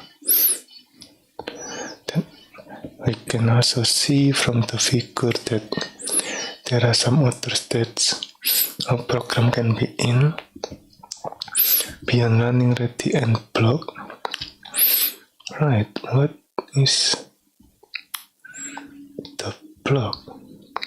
Is it in this sleeping state? Maybe. Or zombie. Yeah, I'm still not sure. Okay,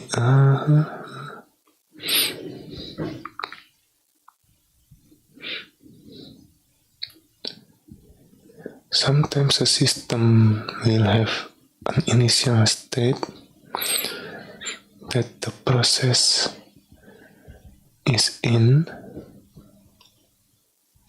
Initial state, okay. When it is being created, so a process could be placed in a final state where it has exit but has not yet been cleaned up. In Unix-based system, this is called the zombie state. Oh, okay. Exit but has not been cleaned up yet. Okay. This final state can be useful as it allows other process, usually the parent that created the process, to examine the return code of the process and see if the just finished process executes successfully. Usually program returns 0 in Unix-based system when they have accomplished a task successfully and non-zero otherwise. When finished, the parent will make one final call with function, okay.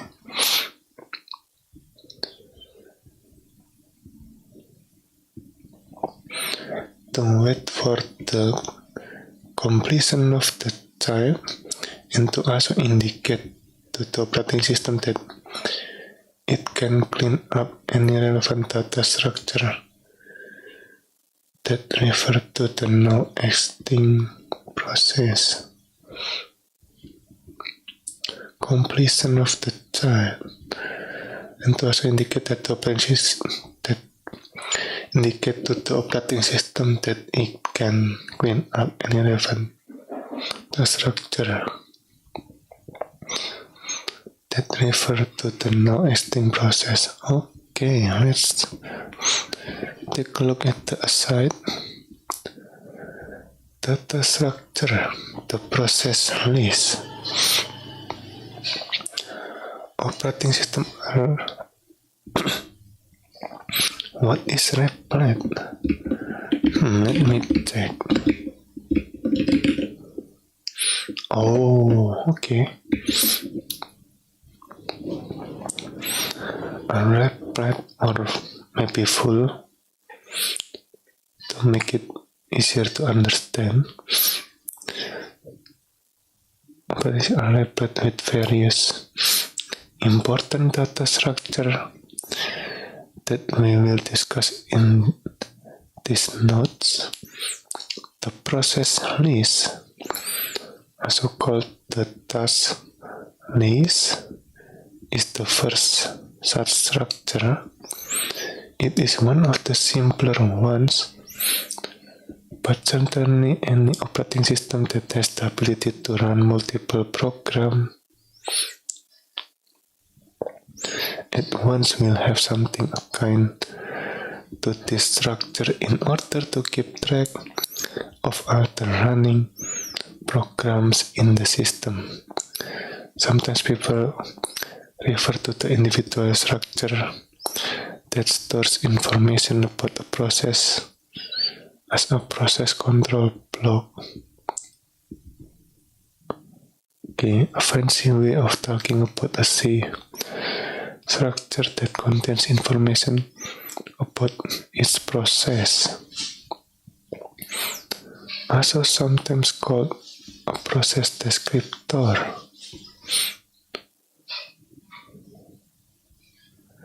The first structure.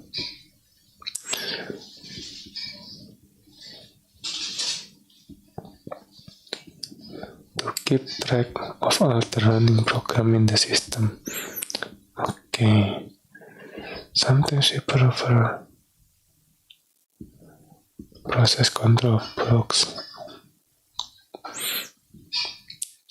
Process descriptor. Okay. Well, into the summary.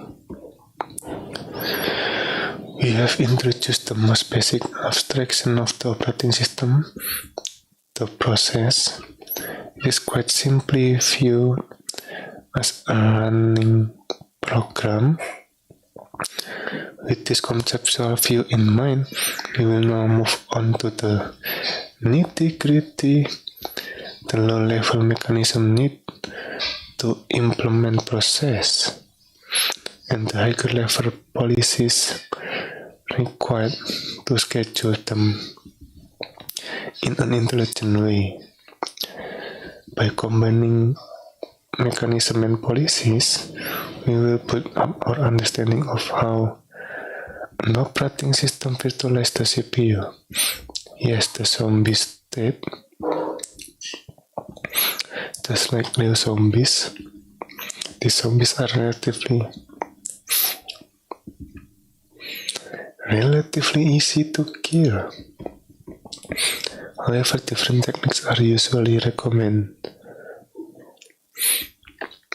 Aside,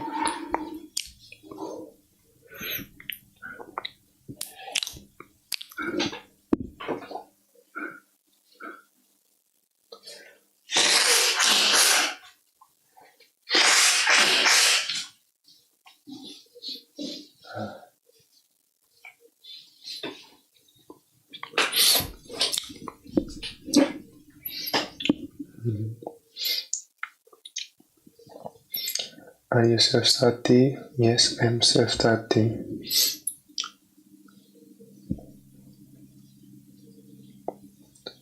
Why don't you use AI to give you a quick idea before you dive deep into the core concept?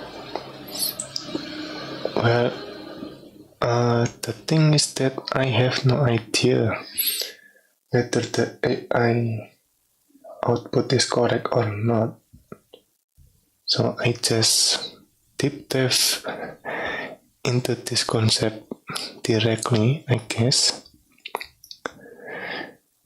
And well, I like to I just like to do stuff myself. Let's put it that way. The process is the major operating system abstraction of a running program. The process is the major operating system abstraction of a running program. Key process term.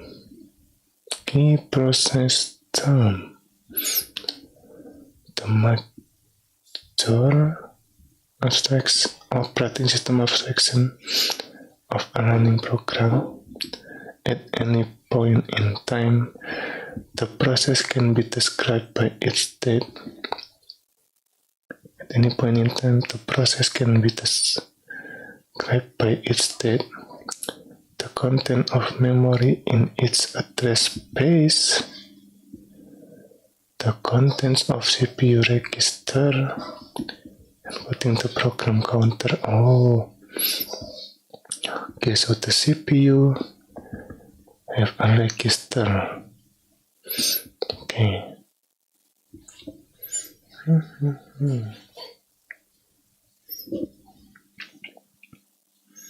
Let me check. Let me take notes.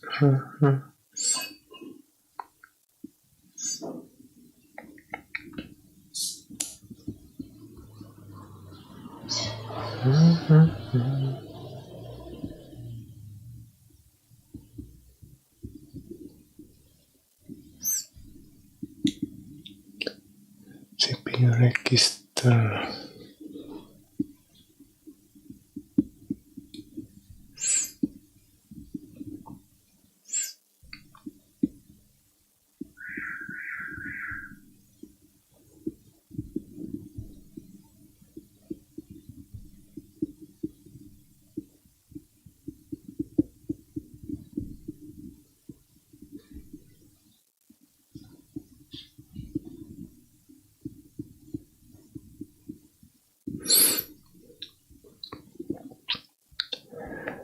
The content of the memory in its address space, the content of CPU register,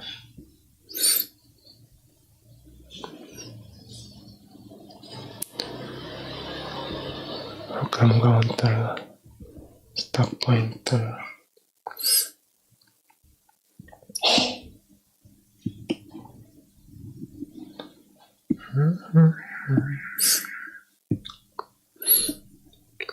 Among others, and information input output. Okay. This is some kind of summary, I guess.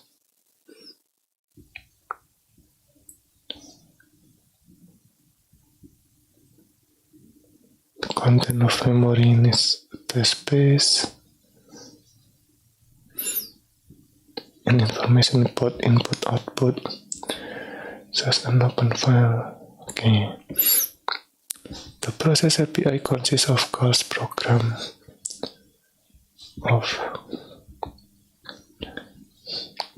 programs can make related to process. Typically, this includes creation, destruction, and other useful calls. Process exists in one of many different process states, getting running ready to run and block different events. So getting schedule or deschedule, okay, or waiting for an input output to complete. Okay, transition a process from one of these states to the other.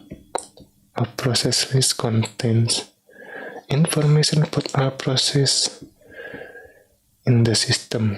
Its entry is found in what is sometimes called a process control block, which is really just a structure that contains information about a specific process. specific process. Okay.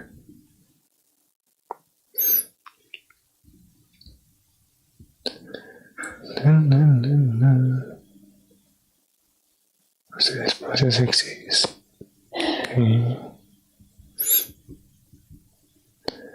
This is the reference. The nucleus of a multi-programming system. This paper introduces one of the first microkernels.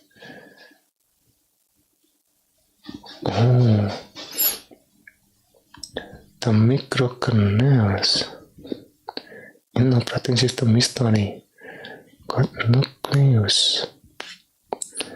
The idea of smaller, more minimal system is a theme that rears its head repeatedly in operating system history. It all began with Fritz Hansen's work described herein. Okay. The x86 operating system. The coolest real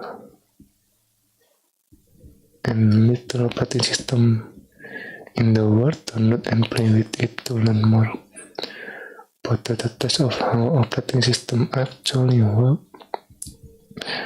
We have been using an older version, okay, and hence some example in the book may not match the latest in the source.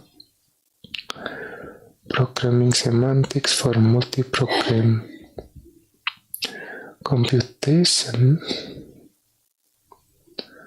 This paper defined many of the early terms and concepts around building multi-program system. Okay. Policy cells mechanisms present in Hydra. An early paper about how to structure operating system in a research operating system known as Hydra. Oh, there's a research operating system known as Hydra. Okay. Well, Hydra never became a mainstream operating system. Some of its ideas influenced operating system designers. Structure of the multi-supervisor. Okay.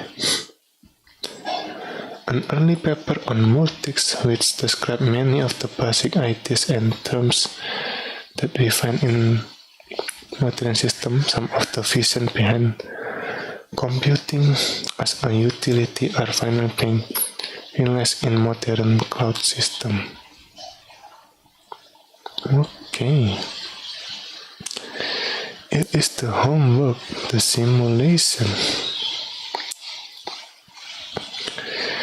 This program process test_run.py allows you to see how process change as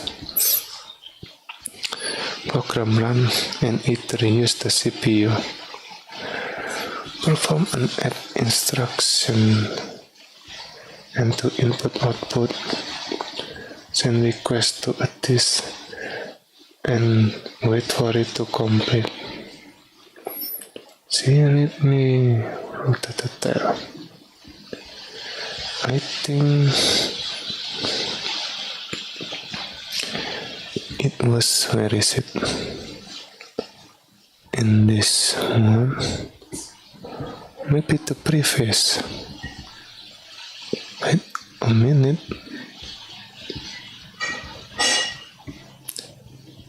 No. Okay, this one.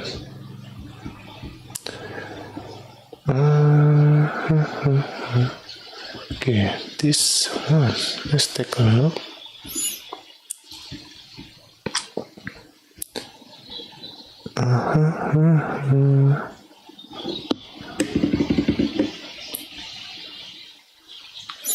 Where is it?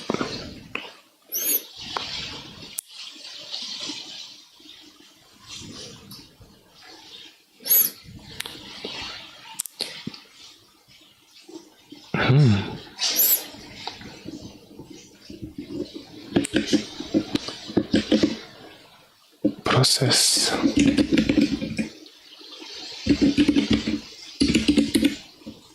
Okay. What README are we talking about here?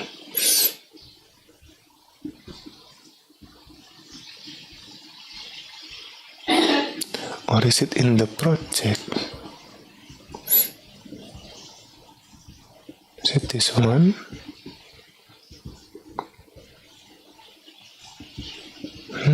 I don't think so.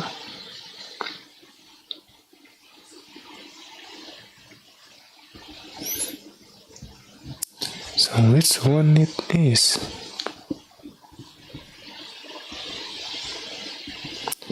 Not this one.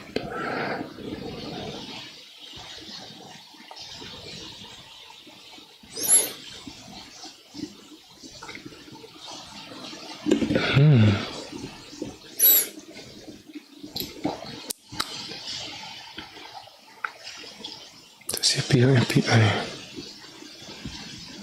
I am not sure which README should we check. Okay. Run process test.py with the following fact. Okay. What should the CPU utilization be? The percent of time. Okay.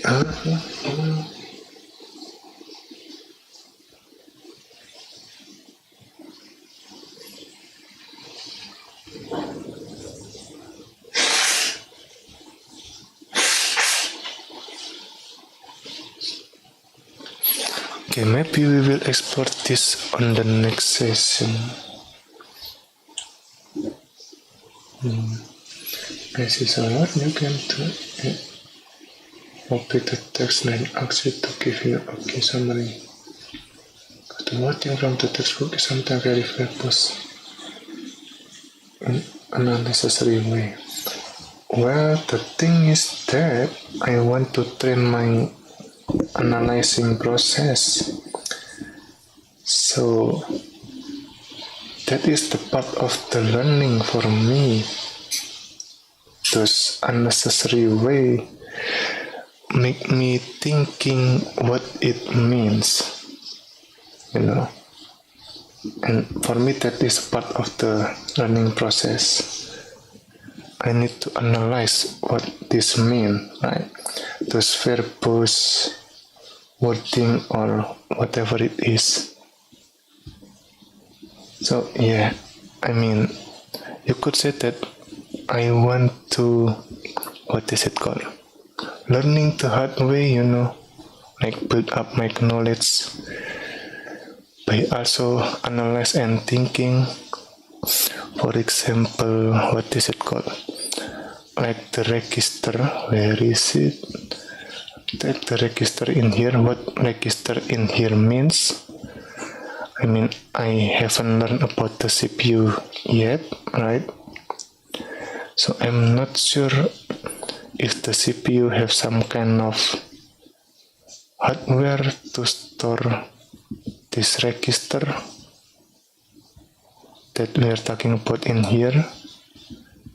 So what is this address space mean? In the book, if I remember correctly, yeah, we will also learn about address space.